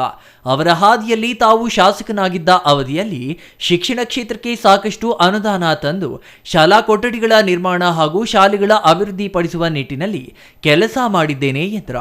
ಅವರ ಅನುಪಸ್ಥಿತಿ ನಮಗೆ ಕಾಡುತ್ತಿದೆ. ನಮಗೆ ದಿಕ್ಕು ದೇಸೆ ಇಲ್ಲದಂತಾಗಿದೆ. ಚಾಮರಾಜನಗರ ಮತ್ತು ಮೈಸೂರು ಭಾಗದ ಸುಮಾರು 12 ವಿಧಾನಸಭಾ ಕ್ಷೇತ್ರಗಳಲ್ಲಿ ಅವರ ಹುಟ್ಟುಹಬ್ಬದ ಪ್ರಯುಕ್ತ ಬೋಧಿ ವೃಕ್ಷ ನೆಡುವ ಕಾರ್ಯಕ್ರಮವನ್ನು ಹಂತ ಹಂತವಾಗಿ ನಡೆಸಲಾಗುತ್ತದೆ. ಅವರ ಹುಟ್ಟುಹಬ್ಬದಂದು ನೆಟ್ಟಿರುವ ಅರಳಿ ಮರ ಅವರಂತೆ ಸಾಕಷ್ಟು ಜನರಿಗೆ ಹೆಮ್ಮರವಾಗಿ ಬೆಳೆದು ನೆರಳು ನೀಡಲಿ. ಪ್ರಸಾದ್ ಅವರಿಗೆ ಅವರೇ ಸಾಟಿ. ಬಸವಲಿಂಗಪ್ಪ ಅವರ ನಂತರ ಅವರ ಜಾಗವನ್ನ ತುಂಬಲು ಶ್ರೀನಿವಾಸ ಪ್ರಸಾದ್ ಶ್ರಮಿಸಿದ್ದರು ಎಂದ್ರ. ಯಾವ ಥರ ನಿಮಗೆ ಕಾರ್ಯಕ್ರಮ ಬೇಕಾಗ್ತದೆ ನಾನು ಅಂದ್ಕೊಂಡೇ ಇರಲಿಲ್ಲ. ಅಂದರೆ ಅಷ್ಟರ ಮಟ್ಟಿಗೆ ಅವರಿಗೆ ಅಭಿಮಾನಿಗಳಿದ್ದಾರೆ. ಇವತ್ತು ಅನುಪಸ್ಥಿತಿ ಎಷ್ಟು ಕಾಡ್ತಿದೆ ನನಗೆ ಗೊತ್ತು. ಸ್ವಲ್ಪ ನಮ್ಮಲ್ಲೇ ಕಾರ್ಯಕರ್ತರಲ್ಲಿ ನಮ್ಮಲ್ಲೇ ಗೊಂದಲ ಇದೆ. ನಮ್ಮಲ್ಲೇ ಕೂಡ ಏನು ಮಾಡಬೇಕು, ಎಲ್ಲಿ ಹೋಗ್ಬೇಕು, ದಿಕ್ಕು ದೇಶ ಇಲ್ದಂಗೆ ಆಗೋಗ್ತಾ ಇದೆ. ನನಗೆ ಅದಕ್ಕೆ ಒಂದು ಕಾರ್ಯಕ್ರಮನ ನಾನು ಅಂದ್ಕೊಳ್ಳೇಬೇಕಾಗಿತ್ತು. ಇದು ಕೇವಲ ಬೋಧಿ ವೃಕ್ಷ ನೀಡಂಥ ಕಾರ್ಯಕ್ರಮ ಕೇವಲ ನಂಜನಗೂಡು ಮಾತ್ರ ಸೀಮಿತ. ಚಾಮರಾಜನಗರ ಮತ್ತು ಮೈಸೂರು ಭಾಗಕ್ಕೆ ಎಲ್ಲ 12 ಕ್ಷೇತ್ರದಲ್ಲೂ ಕೂಡ ನಾನು ಒಂದೊಂದು ತಿಂಗಳಲ್ಲಿ ಒಂದು ಸತಿ ಬಂದು ಹುಣ್ಣಿಮೆ ದಿನ ಬಂದ್ಬಿಟ್ಟು ಅವತ್ತು ಬೋಧಿ ವೃಕ್ಷ ಕಾರ್ಯಕ್ರಮನ ನಾನು ನಂಬ್ಕೊಳ್ತೀನಿ ಅಂತ ನಾನು ನನ್ನ ಮನಸ್ಸಿಗೆ ಒಂದು ಬಂದಿದ್ದೆ. ಸೊ ಇವತ್ತು ನಂಜನಗೂಡಲ್ಲಿ ನಾನು ಪ್ರಾರಂಭ ಮಾಡಿದ್ದೀನಿ. ಮುಂದಿನ ತಿಂಗಳಲ್ಲಿ ಇನ್ನೊಂದು ಕ್ಷೇತ್ರಕ್ಕೆ ಹೋಗುವ ಅಂದರೆ ಎಲ್ಲಿ ಹೋದ್ರೂ ನಮ್ಮ ಚೋಟನಹಳ್ಳಿ ಶಿವಣ್ಣ ಅವ್ರು ಹೇಳ್ದಂಗೆ ದೊಡ್ಡ ಎಮ್ಮರ ಬೆಳೆದಿದ್ದು ನಮಗೆ ಅಟ್ಲೀಸ್ಟ್ ಒಂಥರ ಎಲ್ಲಿಯ ನೆರಳು ಹಿಂಗೆ ಕೊಟ್ಟರು ಆ ಮರ ಕೊಡುತ್ತೆ. ಆ ಮರ ಹತ್ರ ಬಂದಾಗ ಅಟ್ಲೀಸ್ಟ್ ನನಗೆ ಅವ್ರ ವಿಷಯಗಳು ಅವ್ರು ಯಾವ್ಯಾವ ರೀತಿ ನಮ್ಮ ಜೊತೆ ನಮ್ಮ ಜೀವನದಲ್ಲಿ ಸ್ಪಂದಿಸಿದ್ರು ಅಟ್ಲೀಸ್ಟ್ ನಮ್ಗೆ ಇದಾಗಬೇಕು. ನಮಗೆ ಎಲ್ಲೂ ಮುಟ್ಟಬೇಕು ನಮಗೆ. ಇನ್ನು ಈ ಸಂದರ್ಭದಲ್ಲಿ ದಲಿತ ಸಂಘರ್ಷ ಸಮಿತಿ ಜಿಲ್ಲಾ ಸಂಚಾಲಕ ಚೋರನಹಳ್ಳಿ ಶಿವಣ್ಣ, ಬಿಜೆಪಿ ಜಿಲ್ಲಾ ಉಪಾಧ್ಯಕ್ಷ ಚಿಕ್ಕರಂಗನಾಯಕ, ನಗರ ಬಿಜೆಪಿ ಅಧ್ಯಕ್ಷ ಸಿದ್ದರಾಜು, ಬಿಎಸ್ಪಿ ಜಿಲ್ಲಾ ಉಪಾಧ್ಯಕ್ಷ ಶ್ರೀಕಂಠ, ಜೆಡಿಎಸ್ ಜಿಲ್ಲಾಧ್ಯಕ್ಷ ನರಸಿಂಹಸ್ವಾಮಿ, ಮಹದೇವಸ್ವಾಮಿ, ಮಂಡ್ಯ ಮಹದೇವ್, ಬಿಜೆಪಿ ಪ್ರಧಾನ ಕಾರ್ಯದರ್ಶಿ ವಿಷ್ಣು, ಪ್ರಜ್ವಲ್ ಶಶಿ, ಧನರಾಜ್ ಇನ್ನೂ ಹಲವರು ಹಾಜರಿದ್ದರು. Kumar, CTV news, Nanjangud.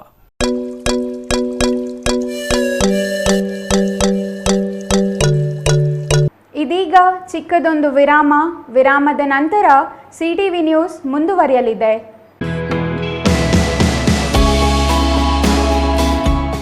Shri ಚಾಮವಿ party hall 4ನೇ ಮಹಡಿ, ಶ್ರೀ ಚಾಮವಿ ಕಾಂಪ್ಲೆಕ್ಸ್, ಗೆರಿಯಾ ಶೋರೂಮ್ನ ಮೇಲೆ, ನಂಬರ್ 232T, ಬಿಬಿ ರಸ್ತೆ, ಚಿಕ್ಕಬಳ್ಳಾಪುರ. ನಿಮ್ಮ ಎಲ್ಲ ಶುಭ ಕಾರ್ಯಗಳಿಗೆ ಸುಸಜ್ಜಿತ ಪಾರ್ಟಿ ಹಾಲ್ ಚಿಕ್ಕಬಳ್ಳಾಪುರದಲ್ಲಿ ಸಿದ್ಧ. ಹುಟ್ಟುಹಬ್ಬ, ನಾಮಕರಣ, ಕಾರ್ಯಕ್ರಮ ಯಾವುದೇ ಇರಲಿ, ನಿಮ್ಮ ನಿರೀಕ್ಷೆಗೆ ತಕ್ಕ ಪಾರ್ಟಿ ಹಾಲ್. ನಮ್ಮಲ್ಲಿ ದೊರೆಯುವ ಸೌಲಭ್ಯಗಳು: ವಿಶಾಲವಾದ ಪಾರ್ಟಿ ಹಾಲ್, ಒಂದು ಡೈನಿಂಗ್ ಹಾಲ್, ಮಾಡರ್ನ್ ಅಡುಗೆ ಕೋಣೆ, 300 ಅತಿಥಿಗಳ ಆಸನ ಸಾಮರ್ಥ್ಯ, 2 ಕೊಠಡಿಗಳು ಸಸ್ಯಾಹಾರಿಗಳಿಗೆ ಮಾತ್ರ, ಎಸಿ ಕೇಂದ್ರೀಕೃತ ಪಾರ್ಟಿ ಹಾಲ್, ಪ್ರೊಜೆಕ್ಟರ್ ಮತ್ತು ಪರದೆಯೊಂದಿಗೆ ಸಿದ್ಧವಾಗಿದೆ. ಎಐ ಸ್ಪೀಕರ್ಗಳಿಂದ ಆವೃತ, ಲಿಫ್ಟ್ ಕೂಡ ಲಭ್ಯವಿದೆ. 100 ಕಾರ್ಗಳಿಗೆ ಪಾರ್ಕಿಂಗ್ ವ್ಯವಸ್ಥೆ, ಪವರ್ ಬ್ಯಾಕಪ್ ಜನರೇಟರ್ ಲಭ್ಯ. ಕೂಡಲೇ ಸಂಪರ್ಕಿಸಿ 9916161691 9739702077.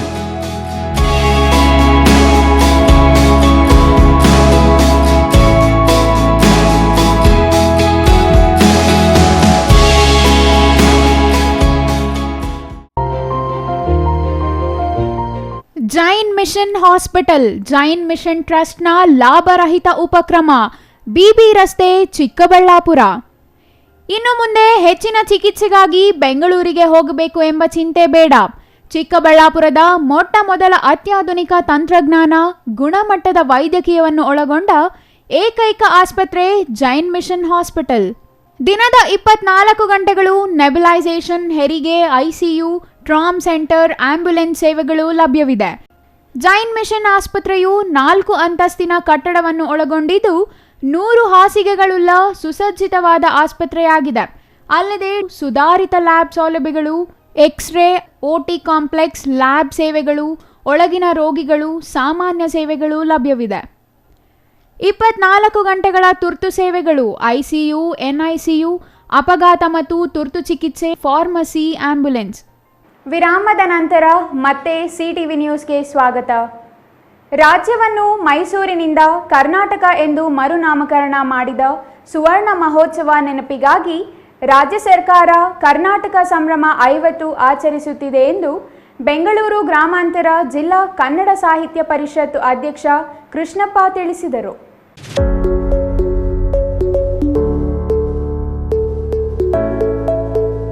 ವಿಜಯಪುರದಲ್ಲಿ ಕನ್ನಡ ಸಾಹಿತ್ಯ ಪರಿಷತ್ತು, ಪುರಸಭೆ, ಕನ್ನಡಪರ ಸಂಘಟನೆಗಳಿಂದ ಕರ್ನಾಟಕ ಸಂಭ್ರಮ 50ರ ರಥೋತ್ಸವವನ್ನು ಚನ್ನರಾಯಪಟ್ಟಣ ಕ್ರಾಸ್ನಿಂದ ಅದ್ದೂರಿಯಾಗಿ ಸ್ವಾಗತಿಸಿ ಮಾತನಾಡಿ, ಕರ್ನಾಟಕವೆಂದು ನಾಮಕರಣವಾಗಿ 50 ವರ್ಷ ಪೂರೈಸಿದ ಪ್ರಯುಕ್ತ ಕನ್ನಡ ನಾಡಿನಾದ್ಯಂತ ಸಂಚರಿಸುತ್ತಿರುವ ರಥ ಕನ್ನಡ ನಾಡು, ಸಂಸ್ಕೃತಿ ಹಾಗೂ ವೈವಿಧ್ಯತೆ ಕುರಿತು ಜಾಗೃತಿ ಮೂಡಿಸುವಲ್ಲಿ ಪ್ರಮುಖ ಪಾತ್ರ ವಹಿಸಿದೆ ಎಂದರು.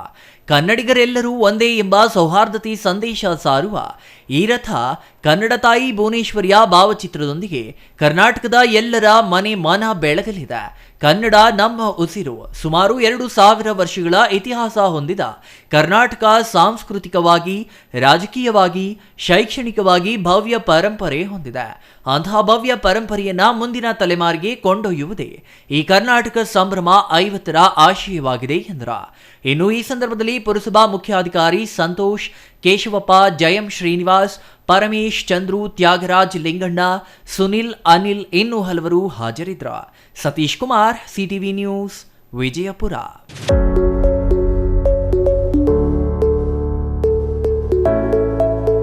ಸತತ 3 ದಶಕಗಳ ನಂತರ ಸುಪ್ರೀಂ ಕೋರ್ಟ್ನಲ್ಲಿ ನ್ಯಾಯ ಸಿಕ್ಕಿದ್ದು, ತಮಿಳುನಾಡು, ಆಂಧ್ರ ಪ್ರದೇಶ, ತೆಲಂಗಾಣ ರಾಜ್ಯಗಳು ಈಗಾಗಲೇ ಒಳ ಮೀಸಲಾತಿ ಅನುಷ್ಠಾನ ಮಾಡುವ ಬಗ್ಗೆ ಒಪ್ಪಿವೆ. ಹಾಗಾಗಿ ರಾಜ್ಯದಲ್ಲಿಯೂ ಮುಖ್ಯಮಂತ್ರಿ ಸಿದ್ದರಾಮಯ್ಯ ಅವರು ವಿಶೇಷ ಅಧಿವೇಶನ ಕರೆದು ಒಳ ಮೀಸಲಾತಿ ಜಾರಿಗೊಳಿಸಬೇಕು ಎಂದು ಮಾದಿಗ ದಂಡೋರ ಮಾದಿಗ ಮೀಸಲಾತಿ ಹೋರಾಟ ಸಮಿತಿಯ ಅಧ್ಯಕ್ಷ ಶ್ರೀನಿವಾಸ್ ಒತ್ತಾಯಿಸಿದರು. ಕಳೆದ 30 ವರ್ಷಗಳಿಂದ ಸತತ ಹೋರಾಟ ಮಾಡಿದ ಪರಿಣಾಮವಾಗಿ ಈಗ ಸುಪ್ರೀಂ ಕೋರ್ಟ್ನಲ್ಲಿ ನ್ಯಾಯ ಸಿಕ್ಕಿದೆ. ಪ್ರಸ್ತುತ ಪರಿಶಿಷ್ಟ ಜಾತಿಯಲ್ಲಿ 101 ಜಾತಿಗಳಿದ್ದು ಇದರಲ್ಲಿ ಎಲ್ಲರಿಗೂ ಮೀಸಲಾತಿ ಹಂಚಿ ಹೋಗಿ ಅಸ್ಪೃಶ್ಯರಿಗೆ ಸಿಗಬೇಕಾದ ಪಾಲು ಸಿಗದೆ ಪರದಾಡುವಂತಾಗಿತ್ತ. ಆದರೆ ಇದೀಗ ನ್ಯಾಯಾಲಯದ ತೀರ್ಪಿನಿಂದಾಗಿ ಮಾದಿಗ ಸಮುದಾಯಕ್ಕೆ ನಿಜವಾದ ನ್ಯಾಯ ಸಿಕ್ಕಿದ್ದು ಒಳ ಮೀಸಲಾತಿ ನೀಡುವ ಅಧಿಕಾರ ರಾಜ್ಯ ಸರ್ಕಾರಗಳಿಗೆ ನೀಡುವ ಮೂಲಕ ನ್ಯಾಯಾಲಯ ಉತ್ತಮ ತೀರ್ಮಾನ ಮಾಡಿದೆ ಎಂದರು. ಆಗಸ್ಟ್ 1ರಂದು ಸುಪ್ರೀಂ ಕೋರ್ಟ್ ನೀಡಿದ ತೀರ್ಪು ಸ್ವಾಗತಾರ್ಹವಾಗಿದ್ದು ಮುಖ್ಯಮಂತ್ರಿ ಸಿದ್ದರಾಮಯ್ಯ ಅವರು ಕೂಡಲೇ ಒಳ ಮೀಸಲಾತಿ ಜಾರಿಗೊಳಿಸಬೇಕು. 15 ದಿನದ ಒಳಗಾಗಿ ವಿಶೇಷ ಅಧಿವೇಶನ ಕರೆದು ಒಳ ಮೀಸಲಾತಿ ಜಾರಿಗೊಳಿಸಬೇಕು. ಜನಸಂಖ್ಯೆಗೆ ಅನುಗುಣವಾಗಿ ಮೀಸಲಾತಿ ನೀಡಬೇಕು. ಸಚಿವರಾದ ಮಹದೇವಪ್ಪ, ಕೆಎಚ್ ಮುನಿಯಪ್ಪ, ಡಿಕೆ ಶಿವಕುಮಾರ್ ಅವರು 15 ದಿನಗಳಲ್ಲಿ ಜಾರಿ ಮಾಡದಿದ್ದರೆ ಮತ್ತೆ ಧರ್ಮಯುದ್ಧ ನಡೆಸಬೇಕಾಗುತ್ತದೆ ಎಂದು ಎಚ್ಚರಿಕೆ ನೀಡಿದರು. ಜನಸಂಖ್ಯೆಗೆ ಅನುಗುಣವಾಗಿ ಮೀಸಲಾತಿ ನೀಡಬೇಕು ಎಂಬ 3 ದಶಕಗಳ ಹೋರಾಟಕ್ಕೆ ಜಯ ಸಿಕ್ಕಿದ್ದು ಅಹಿಂದ ವರ್ಗದ ಮುಖ್ಯಮಂತ್ರಿಯಾಗಿರುವ ಸಿದ್ದರಾಮಯ್ಯ ಅವರು ಕೂಡಲೇ ಈ ಮೀಸಲಾತಿಯನ್ನ ಜಾರಿಗೊಳಿಸುವ ಮೂಲಕ ಶೋಷಿತ ಸಮುದಾಯದ ಪರ ನಿಲ್ಲಬೇಕಿದೆ. ಈಗಾಗಲೇ ಹಲವು ರಾಜ್ಯಗಳು ಇದಕ್ಕೆ ಒಪ್ಪಿಗೆ ನೀಡಿವೆ. ಈವರೆಗೂ ರಾಜ್ಯದಲ್ಲಿ ಯಾವುದೇ ರೀತಿಯ ಕ್ರಮ ಜರುಗಿಸಿಲ್ಲ. ಹಾಗಾಗಿ 15 ದಿನಗಳ ಒಳಗಾಗಿ ವಿಶೇಷ ಅಧಿವೇಶನ ಕರೆದು ಒಳ ಮೀಸಲಾತಿ ಅನುಷ್ಠಾನ ಮಾಡಬೇಕು ಎಂದು ಅವರು ಮನವಿ ಮಾಡಿದರು. 4%, 7%, 1% ತಂದಿಟ್ಟಿದ್ದೀವಿ. ನಮಗೆ 6% ಡಿಕ್ಲೇರ್ ಮಾಡಿದರೆ ನಮ್ಗೆ ಸಾಕು, ಅದೆಷ್ಟಿದೆ ನಮಗೆ ಬೇಕಾಗಿಲ್ಲ. ಜಡ್ಜ್ಗಳು ಆದೇಶ ಮಾಡಿದ್ಮೇಲೆ ಮುಗಿದೋಯ್ತು ಅಂತೇಳಿ ನಾವು ತಲೆಭಾಗ್ಯದೆಲ್ಲ ನಾವು ಒಪ್ಕೊಂಡಿದ್ವಿ. ಅದನ್ನ ಆದಷ್ಟು ಬೇಗ ಈಗಾಗಲೇ ಶ್ರೀನಿವಾಸ್ ಅವರು ಹೇಳ್ದಂಗೆ ಸಿದ್ದರಾಮಯ್ಯ ಮೊನ್ನೆ ಜಗಜೀವರಾಮ್ ಭವನ ಉದ್ಘಾಟನೆ ದಿವಸ ಹೇಳಿದ್ರು. ಅದಾದಷ್ಟು ಬೇಗ ನಾನು ಅದನ್ನು ಮಾಡ್ತೀನೋ, ಸುಪ್ರೀಂ ಕೋರ್ಟ್ ಅದೇನಾದ್ರು ಆಗಲಿಪ್ಪ ಅಂತ ಹೇಳಿದ್ರು. ಈಗ ಆಗಿದೆ. ಆದಷ್ಟು ಬೇಗ ಈ 15 ದಿವಸದಲ್ಲಿ ನೀವೆಲ್ಲ ಇದನ್ನು ದಕ್ಷಿಣ ಭಾರತ ದೇಶದಲ್ಲಿ ಎಲ್ಲರೂ ಕೂಡ ಒಪ್ಕೊಂಡಿದ್ದಾರೆ. ಶೋಷಿತ ವರ್ಗ ಅಂತೇಳಿ ಬರೀ ಬಾಯಿ ಮಾತು ಬೇಡ. ಆ ಶೋಷಿತ ವರ್ಗದವ್ರು ಯಾರೋ ಇದ್ದರೆ ಕಸ ಕಡ್ಡಿ ಬಾತ್ರೂಮ್ ತೊಳ್ಕೊಂಡು ಬದುಕುವಂಥ ಜನ ಅವ್ರಿಗೆ ಒಳ್ಳೇದು ಮಾಡು. ಇಲ್ಲ ಅಂತ ಹೇಳ್ಬಿಟ್ರೆ ಪಾಪ ಈಗ ಹಿಂದೆ ಅನೇಕ CMಗಳು ಹೋಗಿದ್ದಾರೆ, ಅದೇ ದಾರಿಯಲ್ಲಿ ನೀವು ಹೋಗ್ತೀರಾ. ಇಲ್ಲಾಂದರೆ ಇದು ಮಾಡಿದ್ರೆ ನೀವು ಚರಿತ್ರೆ ಹೊಡಿತೀರಾ ಅಂತೇಳಿ ಸಿದ್ದರಾಮಯ್ಯವ್ರು ನಾವು ಮುಖ್ಯಮಂತ್ರಿಗೆ ವಿನಂತಿ ಮಾಡ್ತಾಯಿದ್ವಿ. ಅದನ್ನು SCPT ಕಾಯ್ದೆ ಮಾಡಿದ್ದೇನಕ್ಕೆ ಅದ್ರ ಬಗ್ಗೆ ನಾವು ಚಕ್ಕರಿತ್ತಿಲ್ಲ. ಅದು ಪಾಪ ಕೆಲವರು ನಮ್ಗೆ ಯಾರಾದರೂ ಪ್ರಶ್ನೆ ಮಾಡಿದ್ರೆ ಇದನ್ನು ಕೂಡ ನಾವು ತಗೊತೀವಿ. ಅದನ್ನೆಲ್ಲ ಬೇಡ, ನಮಗೆ ಒಳ ಮೀಸಲಾತಿ ಏನು ಕೊಟ್ಟಿದ್ದು ಅದನ್ನು ಆದಷ್ಟು ಬೇಗ ಜಾರಿಗೆ ಮಾಡಬೇಕಂತೇಳಿ ಸರ್ಕಾರಕ್ಕೆ ನಾವು ಆಗ್ರಹ ಮಾಡ್ತಾ ಇಡೀ ಕಷ್ಟ ಬಿದ್ದಂಥ ಎಲ್ಲ ನಮ್ಮ ಸಮಾಜದವರಿಗೆ ಅದನ್ನು ಅಭಿನಂದನೆ ಸಲ್ಲಿಸ್ತಾ ಈ ಪತ್ರಿಕಾಗೋಷ್ಠಿ ಕರೆದಿದ್ದೀವಿ. ಜೈ ಹಿಂದ್, ಜೈ. ಇನ್ನು ಸುದ್ದಿಗೋಷ್ಠಿಯಲ್ಲಿ ಮಾದಿಗ ದಂಡೋರ ಮೀಸಲಾತಿ ಹೋರಾಟ ಸಮಿತಿಯ ವೀಣಾ ಶ್ರೀನಿವಾಸ್, ನರಸಿಂಹಪ್ಪ, ಧನಲಕ್ಷ್ಮಿ, ಗೋಪಾಲ್, ಸುರೇಶ್, ನಾರಾಯಣಸ್ವಾಮಿ ಸೇರಿದಂತೆ ಇನ್ನೂ ಹಲವರು ಹಾಜರಿದ್ದರು. Praveen, CTV news, Chikkaballapur. ದಕ್ಷಿಣ ಕಾಶಿ ನಂಜನಗೂಡಿನ ನಂಜುಂಡೇಶ್ವರ ಹುಂಡಿ ಎಣಿಕೆ ಕಾರ್ಯ ಇಂದು ನಡೆಯಿತು. ಹುಂಡಿಯಲ್ಲಿ ಕೋಟಿ ಹಣ ಸಂಗ್ರಹವಾಗುವ ನಂಜುಂಡೇಶ್ವರನಿಗೆ ಈ ಬಾರಿ ಭಕ್ತರಿಂದ ಪತ್ರಗಳು ಸಲ್ಲಿಕೆಯಾಗಿವೆ. ನಿನ್ನ ನೋಡಲು ಬರುವ ಲಕ್ಷಾಂತರ ಭಕ್ತರಿಗೆ ಕೆಟ್ಟ ವ್ಯವಸ್ಥೆಯಿಂದ ಪರಿಹಾರ ನೀಡುವಂತೆ ಪತ್ರ ಬರೆಯಲಾಗಿದೆ. ಎಣಿಕೆ ವೇಳೆ ಅಧಿಕಾರಿಗಳಿಗೆ ಪತ್ರ ದೊರೆತಿದೆ. ದಕ್ಷಿಣ ಕಾಶಿ ನಂಜನಗೂಡಿನ ನಂಜುಂಡೇಶ್ವರನ ಹುಂಡಿ ಎಣಿಕೆ ಕಾರ್ಯ ಇಂದು ನಡೆಯಿತು. ಹುಂಡಿಯಲ್ಲಿ ಕೋಟಿ ಹಣ ಸಂಗ್ರಹವಾಗುವ ನಂಜುಂಡೇಶ್ವರನಿಗೆ ಈ ಬಾರಿ ಭಕ್ತರಿಂದ ಪತ್ರಗಳು ಸಲ್ಲಿಕೆಯಾಗಿವೆ. ಒಂದು ಪತ್ರದಲ್ಲಿ ನನ್ನ ತಾತ, ನನ್ನ ತಂದೆ, ನಾನು ಹಾಗೂ ನನ್ನ ಮಗ ಎಲ್ಲರೂ ನಿನ್ನ ಭಕ್ತರೇ. ಬಹಳ ದೂರದಿಂದ ನಿನ್ನ ಕಾಣಲು ಪ್ರತಿ ಹುಣ್ಣಿಮೆ ಹಾಗೂ ವಿಶೇಷ ದಿನಗಳಲ್ಲಿ ಬರುತ್ತೇವೆ. ತಂದೆ, ನಿನ್ನ ದರ್ಶನದಿಂದ ನಮ್ಮ ಕಷ್ಟಗಳೆಲ್ಲ ದೂರವಾಗಿದೆ ಎಂದು ವಿವರವಾಗಿ ಭಕ್ತನೊಬ್ಬ ಪತ್ರ ಬರೆದಿದ್ದಾನೆ. ಈ ಪತ್ರ ಮುಂದುವರಿದು, ನಿನ್ನ ನೋಡಲು ಬರುವಾಗ ತುಂಬಾ ಕಷ್ಟವಾಗಲಿದೆ. ರಾತ್ರಿ ಮಲಗುವುದಕ್ಕೆ ಚಿಕ್ಕ ಜಾಗವೂ ಇಲ್ಲ. ಬೆಳಗ್ಗೆ ಸ್ನಾನಕ್ಕೆ ಕಪಿಲಾ ನದಿಗೆ ಹೋದರೆ ಎಲ್ಲಿ ನೋಡಿದರೂ ಕಸ. ಹೇಗೋ ಸ್ನಾನ ಮಾಡಿದರೆ ನನ್ನ ಮಡದಿಗೆ, ತಾಯಿಗೆ ಬಟ್ಟೆ ಬದಲಿಸಲು ಜಾಗವಿಲ್ಲ. ಉರುಳು ಸೇವೆ ಮಾಡಲು ವ್ಯವಸ್ಥೆ ಇಲ್ಲ. ಇನ್ನೂ ಅನೇಕ ತೊಂದರೆಗಳು ಇಲ್ಲಿದ್ದು ಅಧಿಕಾರಿಗಳಿಗೆ, ರಾಜಕಾರಣಿಗಳಿಗೆ ಪತ್ರ ಬರೆದು ಸಾಕಾಗಿದೆ. ಕೊನೆಯದಾಗಿ ನಿನಗೆ ನನ್ನ ಪತ್ರ ಬರೆದಿದ್ದೇನೆ. ನಮ್ಮಂತಹ ಲಕ್ಷಾಂತರ ಭಕ್ತರಿಗೆ ಕೆಟ್ಟ ವ್ಯವಸ್ಥೆಯಿಂದ ಪರಿಹಾರ ಕೊಡು ತಂದೆ ಎಂದು ಬೇಡಿಕೊಂಡಿದ್ದಾರೆ. ಮತ್ತೊಂದು ಪತ್ರದಲ್ಲಿ, ಅಸಂಖ್ಯಾತ ಭಕ್ತರನ್ನ ಹೊಂದಿರುವ ನಿನಗೆ ಪ್ರತಿ ತಿಂಗಳು ಕೋಟ್ಯಂತರ ಹಣ ಹಾಕುತ್ತಿದ್ದಾರೆ. ಇದು ಸಂತಸದ ವಿಷಯ. ದೇವಾಲಯಕ್ಕೆ ಬರುವ ಭಕ್ತರಿಗೆ ಆಡಳಿತ ಮಂಡಳಿಯಿಂದ ಯಾವುದೇ ಮೂಲಸೌಕರ್ಯ ದೊರೆಯುತ್ತಿಲ್ಲ ಎಂಬುದು ಯಾತನೆ ತರುವ ವಿಷಯವಾಗಿದೆ. ಭಕ್ತರು ತಂಗಲು ವ್ಯವಸ್ಥೆ ಇಲ್ಲ ಎಂಬ ಕೊರಗು ಇದೆ. ಇನ್ನು ದೇವಾಲಯದ ಸಿಬ್ಬಂದಿ ಭಕ್ತರನ್ನ ನಿಕೃಷ್ಟವಾಗಿ ಕಾಣುತ್ತಿದ್ದಾರೆ. ಅವರಿಗೆ ಒಳ್ಳೆಯ ಬುದ್ಧಿ ಕೊಡು. ಭಕ್ತರಿಂದ ಸಂಗ್ರಹವಾಗುವ ದೇಣಿಗೆ ಹಣದಲ್ಲಿ ವಸತಿ ಸಂಕೀರ್ಣ ನಿರ್ಮಿಸುವುದಾಗಿ ಹೇಳಿದ್ರ. ಇದೀಗ ವಸತಿ ಸಂಕೀರ್ಣಕ್ಕೆ ಜಾಗವಿಲ್ಲ ಎಂದು ಹೇಳುತ್ತಿರುವ ಆಡಳಿತ ಮಂಡಳಿಗೆ ವಸತಿ ಸಂಕೀರ್ಣ ನಿರ್ಮಿಸಲು ಪ್ರೇರಣೆ ನೀಡು ಹಾಗೂ ವಿವೇಕ ನೀಡ. ವಿಶೇಷ ದಿನಗಳಲ್ಲಿ ಬರುವ ಭಕ್ತರು ಪಡುವ ಕಷ್ಟಗಳನ್ನು ಅಧಿಕಾರಿಗಳು ನೋಡಿದ್ರೆ ಅವರಿಗೆ ವಾಸ್ತವಾಂಶ ಅರಿವಾಗಲಿದೆ. ಹಾಗಾಗಿ ತುರ್ತಾಗಿ ವಸತಿ ಸಂಕೀರ್ಣ ನಿರ್ಮಿಸುವ ಯೋಜನೆಗೆ ಚಾಲನೆ ನೀಡಲು ಅವರಿಗೆ ಬುದ್ಧಿ ಕೊಡು ಎಂದು ಶ್ರೀಕಂಠೇಶ್ವರನ ಬಳಿ ಪ್ರಾರ್ಥಿಸಲಾಗಿದೆ. ನಂಜುಂಡೇಶ್ವರನ ಹುಂಡಿ ಹಣದಲ್ಲಿ ಪತ್ರದ ಮೂಲಕ ಭಕ್ತರು ಮನವಿ ಮಾಡಿದಂತೆ ಅಧಿಕಾರಿಗಳು ಹಾಗೂ ರಾಜಕಾರಣಿಗಳ ಕಣ್ಣು ತೆರೆಸಲಿದೆಯೇ? ಪತ್ರ ಬರೆದು ಹುಂಡಿಗೆ ಹಾಕಿರುವ ಉದ್ದೇಶವೇನು? ಇದರ ಹಿಂದೆ ರಾಜಕೀಯ ಪಿತೂರಿ ಇದೆಯೇ ಎಂಬುದನ್ನು ಕಾದು ನೋಡಬೇಕಿದೆ. ಈಗ ಸಾಕಷ್ಟು CCTVಗಳಿವೆ. ವ್ಯಕ್ತಿ ಇಲ್ಲ ಪತ್ರಗಳು ನಾನು ಕೂಡ ನೋಡಿದೆ. ನೀವು ಕೂಡ ಹೇಳ್ತಾ ಇದ್ದೀರಾ, ನೀವು ಕೂಡ ತೋರಿಸಿದ್ರಿ ಪತ್ರಗಳು. ಅದು ಸುಮಾರು ಗಮನಿಸಿದಾಗ ಸೇಮ್ ಹ್ಯಾಂಡ್ ರೈಟಿಂಗ್ ಅಂತ ನೀವು ಕೂಡ ಹೇಳಿದ್ರಿ. ಸೇಮ್ ಹ್ಯಾಂಡ್ ರೈಟಿಂಗ್ ಅಂತ ಕೂಡ ಹೇಳಿದ್ರಿ. ಅದರಲ್ಲಿ ಯಾವುದೇ ಡೇಟ್ ಕೂಡ ಇಲ್ಲ ಅನ್ನೋದು ಕೂಡ ತಾವು ಹೇಳಿದ್ರಿ. ಅದರಿಂದ ಯಾವುದೇ ಪರ್ಟಿಕ್ಯುಲರ್ ಆಗಿ ಒಬ್ಬ ಸ್ಪೆಸಿಫಿಕ್ ವ್ಯಕ್ತಿ ಅವ್ರು ಯಾರು ಬರೆದಿಲ್ಲ ಅನ್ನೋದನ್ನು ತಾವೇ ಕೂಡ ತಿಳಿಸಿದ್ದೀರ. ಅದರಿಂದ ನಾನು ತಮಗೆ ತಿಳಿಸೋದಿಷ್ಟೇ, ಯಾರು ಬರೆದಿರಲಿ, ರಾಜಕೀಯ ಪಿತೂರಿನೇ ಆಗಿರಲಿ, ಅದರಲ್ಲಿ ಏನೋ ಅವರೇನು ಕುಂದುಕೊರತೆಗಳು ಹೇಳ್ಕೊಂಡಿದ್ದಾರೆ ಅದನ್ನು ನಾವು ಗಮನದಲ್ಲಿ ಇಟ್ಕೊಂಡು ಅದ್ರ ಬಗ್ಗೆ ನಾವು ಕೆಲಸವನ್ನು ಮಾಡ್ತೇವೆ. ಯಾರೇ ಆಗಿರಲಿ, ಏನೇ ರಾಜಕೀಯ ಪಿತೂರಿಗಳಾಗಿರಲಿ, ಆ ಕುಂದುಕೊರತೆಗಳನ್ನ ನಾವು ಗಮನಿಸಿ ನಾವೇನು ಕ್ರಮ ತಗೋಬೇಕು ಅದ್ರ ಬಗ್ಗೆ ನಾವು ತಗೋತೇವೆ. ಯಾವುದೇ ನಮ್ಮ ಇಒ ಹತ್ರ ಕೂಡ ಮಾತನಾಡಿದ್ದೇನೆ. ಅವರು ಕೂಡ ವ್ಯಕ್ತವನ್ನು ಪಡಿಸಿದ್ರು.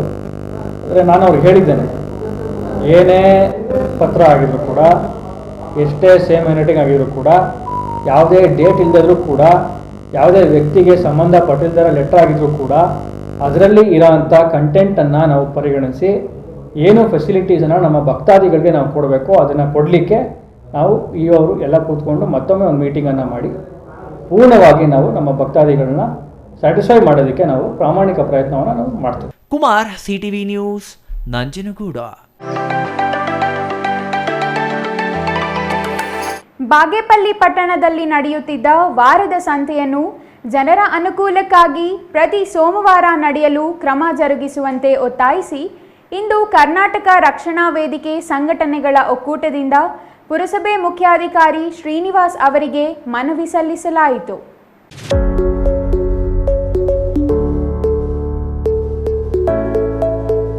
ಈ ಹಿಂದೆ ಪ್ರತಿ ಸೋಮವಾರ ಬಾಗೇಪಲ್ಲಿಯಲ್ಲಿ ಸಂತೆ ನಡೆಯುತ್ತಿತ್ತ. ಈ ಸಂತೆಯಲ್ಲಿ ಅನೇಕ ವ್ಯಾಪಾರ ವಹಿವಾಟು ನಡೆದು ಹಲವರಿಗೆ ಜೀವನೋಪಾಯವೂ ಆಗಿತ್ತ.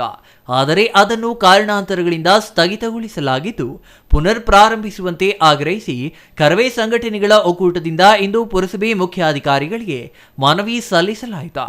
ಈ ವೇಳೆ ಪುರಸಭೆ ಮಾಜಿ ಅಧ್ಯಕ್ಷ BR ನರಸಿಂಹರಾಯುಡು ಮಾತನಾಡಿದರು. ಸಂತೆ ಪುನರ್ ಪ್ರಾರಂಭಿಸುವ ಬಗ್ಗೆ ಮನವಿ ಸಲ್ಲಿಸಿ ಮಾತನಾಡಿದ ಪುರಸಭೆ ಮಾಜಿ ಅಧ್ಯಕ್ಷ BR ನರಸಿಂಹನಾಯ್ಡು, ಪಟ್ಟಣದ 16ನೇ ವಾರ್ಡಿನ ಸಂತೆ ಮೈದಾನದಲ್ಲಿ ಪ್ರತಿ ಸೋಮವಾರ ಸಂತೆ ನಡೆಯುತ್ತಿತ್ತ. ಈ ಸಂತೆಗೆ ನೂರಾರು ವರ್ಷಗಳ ಇತಿಹಾಸವಿದೆ. ಈ ಸಂತೆಯಲ್ಲಿ ಸಾಮಾನ್ಯ ಜನರ ಜೀವನಕ್ಕೆ ಬೇಕಾಗಿರುವ ಎಲ್ಲಾ ರೀತಿಯ ಸರಕು ಒಂದೇ ಸೂರಿನಡಿ ಸಿಗುತ್ತಿದ್ವ. ಗ್ರಾಮೀಣ ಜನರು ಸೇರಿದಂತೆ ಪಟ್ಟಣದ ನಿವಾಸಿಗಳು ವಾರದ ಪೂರ್ತಿ ದುಡಿಮೆ ಮಾಡಿ ಈ ಸಂತೆಗೆ ಬಂದು ಮನೆಗೆ ಬೇಕಾಗುವ ಸರಕು, ತರಕಾರಿ, ಬಟ್ಟೆ ಸೇರಿದಂತೆ ಇನ್ನಿತರ ವಸ್ತುಗಳನ್ನು ಕಡಿಮೆ ದರದಲ್ಲೇ ಖರೀದಿಸುತ್ತಿದ್ದರು ಎಂದ್ರ. ಕರವೇ ಸಂಘಟನೆಗಳ ಒಕ್ಕೂಟದ ತಾಲೂಕು ಅಧ್ಯಕ್ಷ ಬಾಬಾಜಾನ್ ಮಾತನಾಡಿ, ವಾರದ ಸಂತೆಯನ್ನ ಪುನಃ ನಡೆಯಲು ಪುರಸಭೆ ಮುಖ್ಯಾಧಿಕಾರಿ ಕ್ರಮ ಕೈಗೊಳ್ಳಬೇಕು. ಈ ಸಂತೆ ನಡೆದರೆ ತರಕಾರಿ ಬೆಳೆಯುವ ಸಣ್ಣ ಪ್ರಮಾಣದ ರೈತರಿಗೆ ತೆರೆದ ಮಾರುಕಟ್ಟೆ ಸಿಕ್ಕಂತಾಗುತ್ತದೆ. ಜೊತೆಗೆ ವಾರದ ಸಂತೆ ಎಂದರೆ ವಿಶೇಷ ಸ್ಥಾನಮಾನವಿದ್ದು ಹಲವರ ಬದುಕು ಸಾಗಿಸಲು ಅನುವು ಮಾಡಿಕೊಡುವಂತಾಗುತ್ತದೆ. ಕೋವಿಡ್ ದೂರವಾಗಿ ಕೆಲವು ವರ್ಷಗಳು ಕಳೆದರೂ ಪುರಸಭೆ ಅಧಿಕಾರಿಗಳು ಸಂತೆಯನ್ನ ಪ್ರಾರಂಭಿಸಲು ಕ್ರಮ ವಹಿಸದಿರುವುದು ಖಂಡನೀಯ ಎಂದರ. ಸಂತೆಯಿಂದ ಪುರಸಭೆಗೆ ವಿವಿಧ ರೀತಿಯಲ್ಲಿ ಲಾಭವಾಗುವ ಜೊತೆಗೆ ಸುಂಕ ವಸೂಲಾತಿಯಿಂದ ಆದಾಯ ಹೆಚ್ಚಾಗುತ್ತದೆ. ಜನರ ಅನುಕೂಲಕ್ಕಾಗಿ ಮತ್ತೆ ಪ್ರತಿ ಸೋಮವಾರ ವಾರದ ಸಂತೆಯನ್ನ ನಿರಂತರವಾಗಿ ಪ್ರಾರಂಭಿಸಬೇಕು ಎಂದರು. ಒಳ್ಳೆ ರೀತಿಯಲ್ಲಿ ಸಂತೆ ಅಭಿವೃದ್ಧಿ ಆಗ್ತದೆ. ಇವತ್ತು ನಮ್ಮ ಮುನ್ಸಿಪಲ್ ಪುರಸಭೆ ಸೇರಿದಂಥ ಸ್ವತ್ತಿನಲ್ಲೇ ಆ ಸಂತೆ ನಡೀತಾ ಇತ್ತು. ಮತ್ತೆ ಪುನರಾರಂಭದಂಥ ಎಲ್ಲರ ಕನ್ನಡ ರಕ್ಷಣಾ ವೇದಿಕೆ ಮತ್ತು ಈ ಬಾಗೇಪಲ್ಲಿ ಪಟ್ಟಣದ ಎಲ್ಲ ನಾಗರಿಕರ ಒಂದು ಆಸೆ ಮತ್ತು ಮನವಿ ಇರುವಂಥ ಸಂತೆ, ಆ ಸಂತೆ ಮೈದಾನ ನಡೆಯುವಂಥ ಸಂತೆಯಲ್ಲಿ ಕೂಲಿ ಕಾರ್ಮಿಕರಿಗೆ, ರೈತರಿಗೆ, ಸಣ್ಣ ವ್ಯಾಪಾರಸ್ಥರಿಗೆ ತುಂಬ ಅನುಕೂಲ ಆಗ್ತಾಯಿತ್ತು. ಗ್ರಾಮೀಣ ಪ್ರದೇಶದ ಜನರು, ಪಟ್ಟಣದ ಜನರು ವಾರದ ಸಂತೆಯಲ್ಲಿ ಹೋಗ್ಬಿಟ್ಟು ತಮಗೆ ಬೇಕಾದಂತಹ ಸಾಮಗ್ರಿಗಳು, ಬಟ್ಟೆಗಳು, ದಿನಸಿ ಸಾಮಗ್ರಿಗಳನ್ನೆಲ್ಲ ಕೊಂಡುಕೊಂಡು ಕಡಿಮೆ ಬೆಲೆಯಲ್ಲಿ ತರ್ತಾಯಿದ್ರು. ಆದರೆ ಕೋವಿಡ್ ಕಾರಣದಿಂದ ಸಂತೆಯನ್ನು ನಿಲ್ಲಿಸಲಾಗಿದೆ. ಕೋವಿಡ್ ಹೋಗಿ 2 ವರ್ಷ ಆದ್ರೂ ಸಂತೆ ಪ್ರಾರಂಭಿಸಿಲ್ಲ. ಇದು ಅತ್ಯಂತ ಖಂಡನೀಯ ವಿಚಾರವಾಗಿದೆ. ಸಂತೆ ಪುನಃ ಪ್ರಾರಂಭ ಮಾಡಲೇಬೇಕು. ರೈತರಿಗೆ, ಕೂಲಿ ಕಾರ್ಮಿಕರಿಗೆ, ವ್ಯಾಪಾರಸ್ಥರಿಗೆ ಎಲ್ಲರಿಗೂ ಸಹ ಒಂದು ಅನುಕೂಲ ಮಾಡಿಕೊಡ್ಬೇಕು. ಸಂತೆಗೆ 100 ವರ್ಷಗಳಿರುವಂಥ ಇತಿಹಾಸ ಇರುವಂಥ ಈ ಸಂತೆಯನ್ನು ನಡೆಸಬೇಕು. ಮುಖ್ಯವಾಗಿ ಸಂತೆ ಮೈದಾನದ ಜಾಗ ಸಹ ಕೆಲವು ಒತ್ತುವರಿ ಮಾಡಿದ್ದಾರೆ. ಅದು ಸಹ ಮುಖ್ಯಾಧಿಕಾರಿಗಳ ಗಮನಕ್ಕೆ ತರ್ತಾ ಇದ್ದೀವಿ. ಮನವಿ ಸ್ವೀಕರಿಸಿದ ಪುರಸಭೆ ಮುಖ್ಯಾಧಿಕಾರಿ ಶ್ರೀನಿವಾಸ್ ಮಾತನಾಡಿ, ಈ ಬಗ್ಗೆ ಪರಿಶೀಲನೆ ಮಾಡಿ ಕಾನೂನಿನ ಅಡಿಯಲ್ಲಿ ಕ್ರಮ ವಹಿಸುತ್ತೇನೆ ಎಂದರು. ಇನ್ನು ಇದೇ ಸಂದರ್ಭದಲ್ಲಿ ಪುರಸಭೆಯ ಸದಸ್ಯ ಆನಾ ಮೂರ್ತಿ, ರವೀಂದ್ರ, ಸೂರ್ಯನಾರಾಯಣ ರೆಡ್ಡಿ, ಬಿಎನ್ ಸುರೇಶ್ ಬಾಬು, ಕಡೇಹಳ್ಳಿ ಜಿವಿ ವೆಂಕಟಶಿವಪ್ಪ, ರಿಯಾಜ್ ಅಹ್ಮದ್, ಸಂದೀಪ್, ಶೇಖ್ ಹಿದಾಯತುಲ್ಲಾ, ಸುಬ್ಬಣ್ಣ, ಇದ್ದರೀಸ್, ನಾಗಿರೆಡ್ಡಿ, ಮಂಜುನಾಥ್, ಅಜಯ್ ಇನ್ನೂ ಹಲವರು ಹಾಜರಿದ್ದರು. Ganesh R, CTV news, Bagepalli.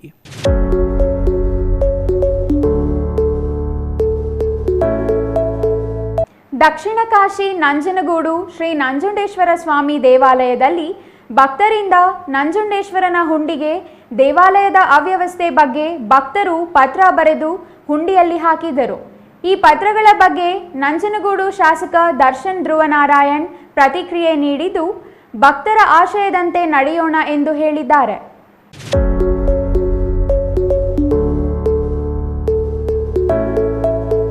Dakshina Kashi Nanjangud Shri Nanjundeshwara ಸ್ವಾಮಿ ದೇವಾಲಯದಲ್ಲಿ ಭಕ್ತರಿಂದ ನಂಜುಂಡೇಶ್ವರನ ಹುಂಡಿಗೆ ದೇವಾಲಯದ ಅವ್ಯವಸ್ಥೆ ಬಗ್ಗೆ ಭಕ್ತರು ಪತ್ರ ಬರೆದು ಹುಂಡಿಯಲ್ಲಿ ಹಾಕಿದ್ದರು. ಈ ಪತ್ರಗಳ ಬಗ್ಗೆ ನಂಜನಗೂಡು ಶಾಸಕ ದರ್ಶನ್ ಧ್ರುವನಾರಾಯಣ್ ಪ್ರತಿಕ್ರಿಯೆ ನೀಡಿದ್ದು, ಭಕ್ತರ ಆಶಯದಂತೆ ನಡೆಯೋಣ ಎಂದು ಹೇಳಿದ್ದಾರೆ. ದೇವಾಲಯದಲ್ಲಿ ನಡೆದ ಹುಂಡಿ ಎಣಿಕೆ ಕಾರ್ಯಕ್ರಮದಲ್ಲಿ ಪತ್ರಗಳು ಅಧಿಕಾರಿಗಳಿಗೆ ದೊರೆತಿದ್ದು, ಈ ಬಗ್ಗೆ ಶಾಸಕರು ಪ್ರತಿಕ್ರಿಯೆ ನೀಡಿದ್ದಾರೆ. ಶ್ರೀ ನಂಜುಂಡೇಶ್ವರ ಸ್ವಾಮಿ ದೇವಾಲಯದ ಹುಂಡಿಯಲ್ಲಿ ಪತ್ರಗಳು ದೊರೆತಿರುವ ಬಗ್ಗೆ ಗಮನಕ್ಕೆ ಬಂದಿದೆ. ಯಾರೇ ಬರೆದಿರಲಿ, ಇದು ರಾಜಕೀಯ ಪಿತೂರಿಯೇ ಆಗಲಿ, ಭಕ್ತರು ಬರೆದಿರುವ ಪತ್ರಗಳನ್ನು ಗಮನದಲ್ಲಿಟ್ಟುಕೊಂಡು ಕೆಲಸ ಮಾಡೋಣ. ಈ ಬಗ್ಗೆ ದೇವಾಲಯದ ಕಾರ್ಯನಿರ್ವಾಹ ಅಧಿಕಾರಿಗಳ ಜೊತೆ ಮಾತನಾಡಿದ್ದೇನೆ. ಭಕ್ತರು ಬರೆದಿರುವ ಪತ್ರವನ್ನು ಪರಿಗಣಿಸಿ ಅವರಿಗೆ ಬೇಕಾದ ಎಲ್ಲಾ ರೀತಿಯ ಮೂಲ ಸೌಕರ್ಯಗಳನ್ನು ಕಲ್ಪಿಸಲು ನಾವು ಕ್ರಮ ಕೈಗೊಳ್ಳುತ್ತೇವೆ ಎಂದು ಶಾಸಕ ದರ್ಶನ್ ಧ್ರುವನಾರಾಯಣ್ ಹೇಳಿದರು.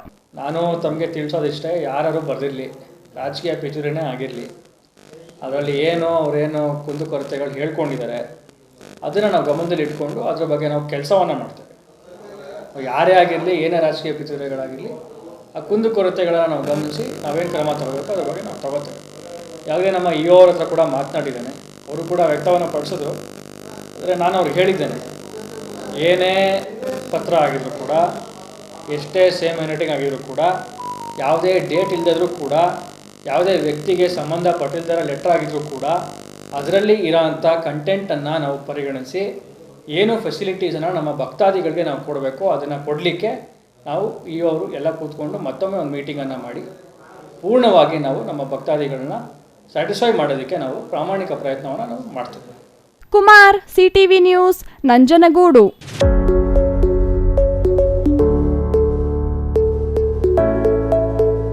ಇದೀಗ ಚಿಕ್ಕದೊಂದು ವಿರಾಮದ ನಂತರ ಸಿಟಿವಿ ನ್ಯೂಸ್ ಮುಂದುವರಿಯಲಿದೆ.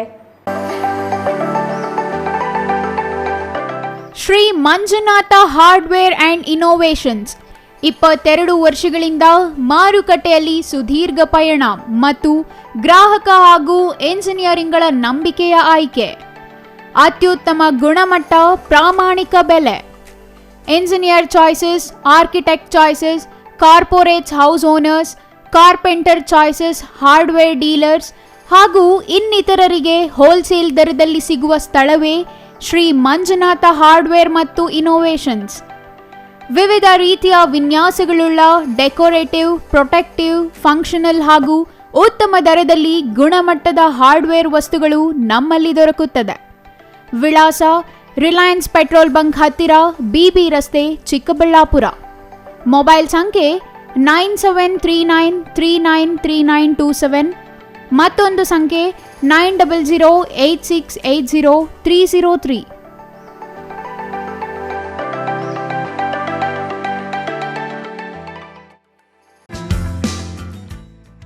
ರಾಮೂಸ್ ಫರ್ನಿಚರ್ ಪ್ಯಾರಡೈಸ್, ರಾಗ ಬಿಲ್ಡಿಂಗ್, ಬಿಬಿ ರಸ್ತೆ, ಚಿಕ್ಕಬಳ್ಳಾಪುರ.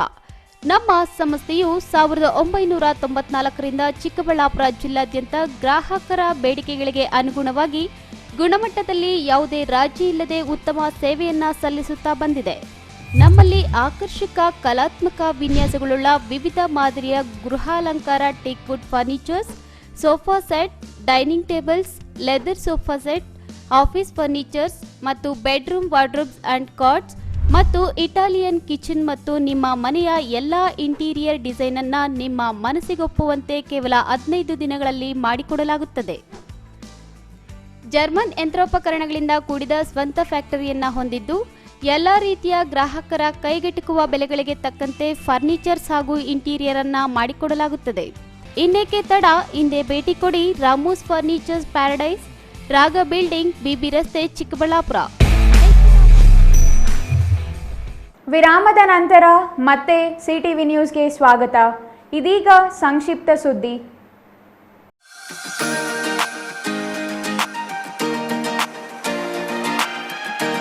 ಗೌರಿಬಿದನೂರು ತಾಲೂಕಿನ ಇಡಗೂರು ಗ್ರಾಮ ಪಂಚಾಯಿತಿಯ ಅಧ್ಯಕ್ಷ ಮತ್ತು ಉಪಾಧ್ಯಕ್ಷರ ಆಯ್ಕೆಗೆ ಇಂದು ಚುನಾವಣೆ ನಡೆದು ಅವಿರೋಧವಾಗಿ ಅಧ್ಯಕ್ಷ ಉಪಾಧ್ಯಕ್ಷರನ್ನು ಆಯ್ಕೆ ಮಾಡಲಾಯಿತು. ಇಡಗೂರು ಗ್ರಾಮ ಪಂಚಾಯಿತಿ ಅಧ್ಯಕ್ಷ ಉಪಾಧ್ಯಕ್ಷರ ಆಯ್ಕೆಗೆ ಚುನಾವಣಾಧಿಕಾರಿಯಾಗಿ ತಹಸೀಲ್ದಾರ್ ಮಹೇಶ್ ಪತ್ರಿ ಕರ್ತವ್ಯ ನಿರ್ವಹಿಸಿದರು. ಒಟ್ಟು 13 ಮಂದಿ ಸದಸ್ಯರಿರುವ ಇಡಗೂರು ಗ್ರಾಮ ಪಂಚಾಯಿತಿನಲ್ಲಿ ಇಂದು ನಡೆದ ಅಧ್ಯಕ್ಷ ಉಪಾಧ್ಯಕ್ಷ ಚುನಾವಣೆಗೆ 10 ಮಂದಿ ಸದಸ್ಯರು ಹಾಜರಾಗಿದ್ದರು. ಈ ವೇಳೆ ಅಧ್ಯಕ್ಷರಾಗಿ ಮಂಜುಳಾ ಭೀಮೇಶ್ ಮತ್ತು ಉಪಾಧ್ಯಕ್ಷರಾಗಿ ನಾಗಮಣಿ ನಾಗರಾಜ್ ಮಾತ್ರ ನಾಮಪತ್ರ ಸಲ್ಲಿಸಿದ ಕಾರಣ ಅವರನ್ನು ಅವಿರೋಧವಾಗಿ ಆಯ್ಕೆ ಮಾಡಿರುವುದು ಚುನಾವಣಾಧಿಕಾರಿ ಘೋಷಣೆ ಮಾಡಿದರು. ಚುನಾವಣಾಧಿಕಾರಿಯಾಗಿದ್ದ ಗೌರಿಬಿದನೂರು ತಹಸೀಲ್ದಾರ್ ಮಹೇಶ್ ಪತ್ರಿ ಅಧ್ಯಕ್ಷ ಉಪಾಧ್ಯಕ್ಷರನ್ನು ಅಭಿನಂದಿಸಿದರು. ಈ ವೇಳೆ ತಾಲೂಕು ಪಂಚಾಯಿತಿ ಮಾಜಿ ಸದಸ್ಯ ನರಸಿಂಹಮೂರ್ತಿ, ಗಂಗಮ್ಮ, ಪದ್ಮಾವತಿ, ಸೋಮಶೇಖರ್, ಸುಬ್ಬುಗೌಡ, ಜಯರಾಮ್, ಸರಿತಾ ಮತ್ತಿತರರು ಹಾಜರಿದ್ದರು.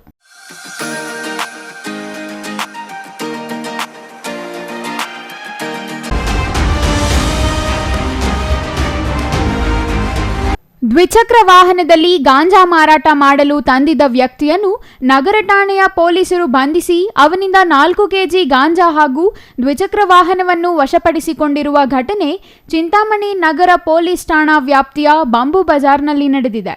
ಬಂಧಿತ ಆರೋಪಿಯನ್ನು ತಾಲೂಕಿನ ಕೈವಾರ ಹೋಬಳಿ ಮುತ್ತುಕದಹಳ್ಳಿ ಗ್ರಾಮದ ನಿವಾಸಿ 59 ವರ್ಷದ ಶ್ರೀಧರಾಚಾರಿ ಬಿನ್ಲೇಟ್ ಶ್ರೀನಿವಾಸಚಾರಿ ಎಂದು ಗುರುತಿಸಲಾಗಿದೆ. ಡಿವೈಎಸ್ಪಿ ಮುರಳೀಧರ್, ನಗರ ಠಾಣೆಯ ಸರ್ಕಲ್ ಇನ್ಸ್ಪೆಕ್ಟರ್ ವಿಜಯಕುಮಾರ್ ಹಾಗೂ ತಂಡ ನಗರದ ಬಂಬು ಬಜಾರ್ನಲ್ಲಿ ಆಂಧ್ರಪ್ರದೇಶದಿಂದ ಮಾರಾಟ ಮಾಡಲು ತಂದಿದ್ದ ಸುಮಾರು 4 ಕೆಜಿ ಗಾಂಜಾವನ್ನು ಆರೋಪಿ ಶ್ರೀಧರಾಚಾರಿಯಿಂದ ವಶಪಡಿಸಿಕೊಂಡರು. ಆತನ ವಿರುದ್ಧ ಪ್ರಕರಣ ದಾಖಲಿಸಿಕೊಂಡು ಪೊಲೀಸರು ಮುಂದಿನ ಕ್ರಮ ಕೈಗೊಂಡಿದ್ದಾರೆ. ಇನ್ನು ಈ ಹಿಂದೆಯೂ ಸಹ ಆತ 2 ಗಾಂಜಾ ಪ್ರಕರಣಗಳಲ್ಲಿ ಭಾಗಿಯಾಗಿರುವುದಾಗಿ ಪೊಲೀಸ್ ಮೂಲಗಳು ತಿಳಿಸಿವೆ. ಕೊನೆಯದಾಗಿ ಮತ್ತೊಮ್ಮೆ ಮುಖ್ಯಾಂಶಗಳು.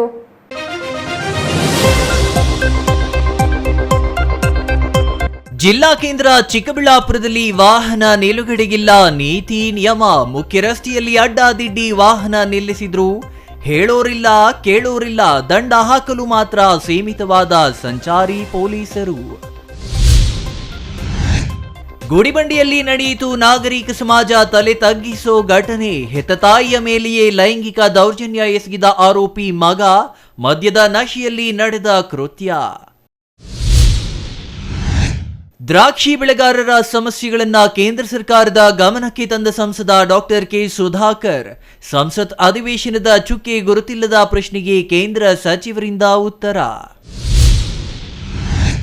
ವಿವಿಧ ಬೇಡಿಕೆ ಈಡೇರಿಕೆಗೆ ಆಗ್ರಹಿಸಿ ಅನುಮತಿ ಪಡೆದ ವಿದ್ಯುತ್ ಗುತ್ತಿಗೆದಾರರಿಂದ ಬೆಸ್ಕಾಂ ಕಚೇರಿ ಮುಂದೆ ಪ್ರತಿಭಟನೆ. ಬೆಸ್ಕಾಂ ಅಧಿಕಾರಿಗಳ ಭ್ರಷ್ಟಾಚಾರದ ವಿರುದ್ಧ ಗುತ್ತಿಗೆದಾರರ ಆಕ್ರೋಶ. ಇದಿಷ್ಟು ಈ ಹೊತ್ತಿನ ಸುದ್ದಿ. ನೋಡ್ತಾ ಇರಿ ಸಿಟಿವಿ ನ್ಯೂಸ್, ಇದು ನಿಮ್ಮ ಜೊತೆಗಾರ.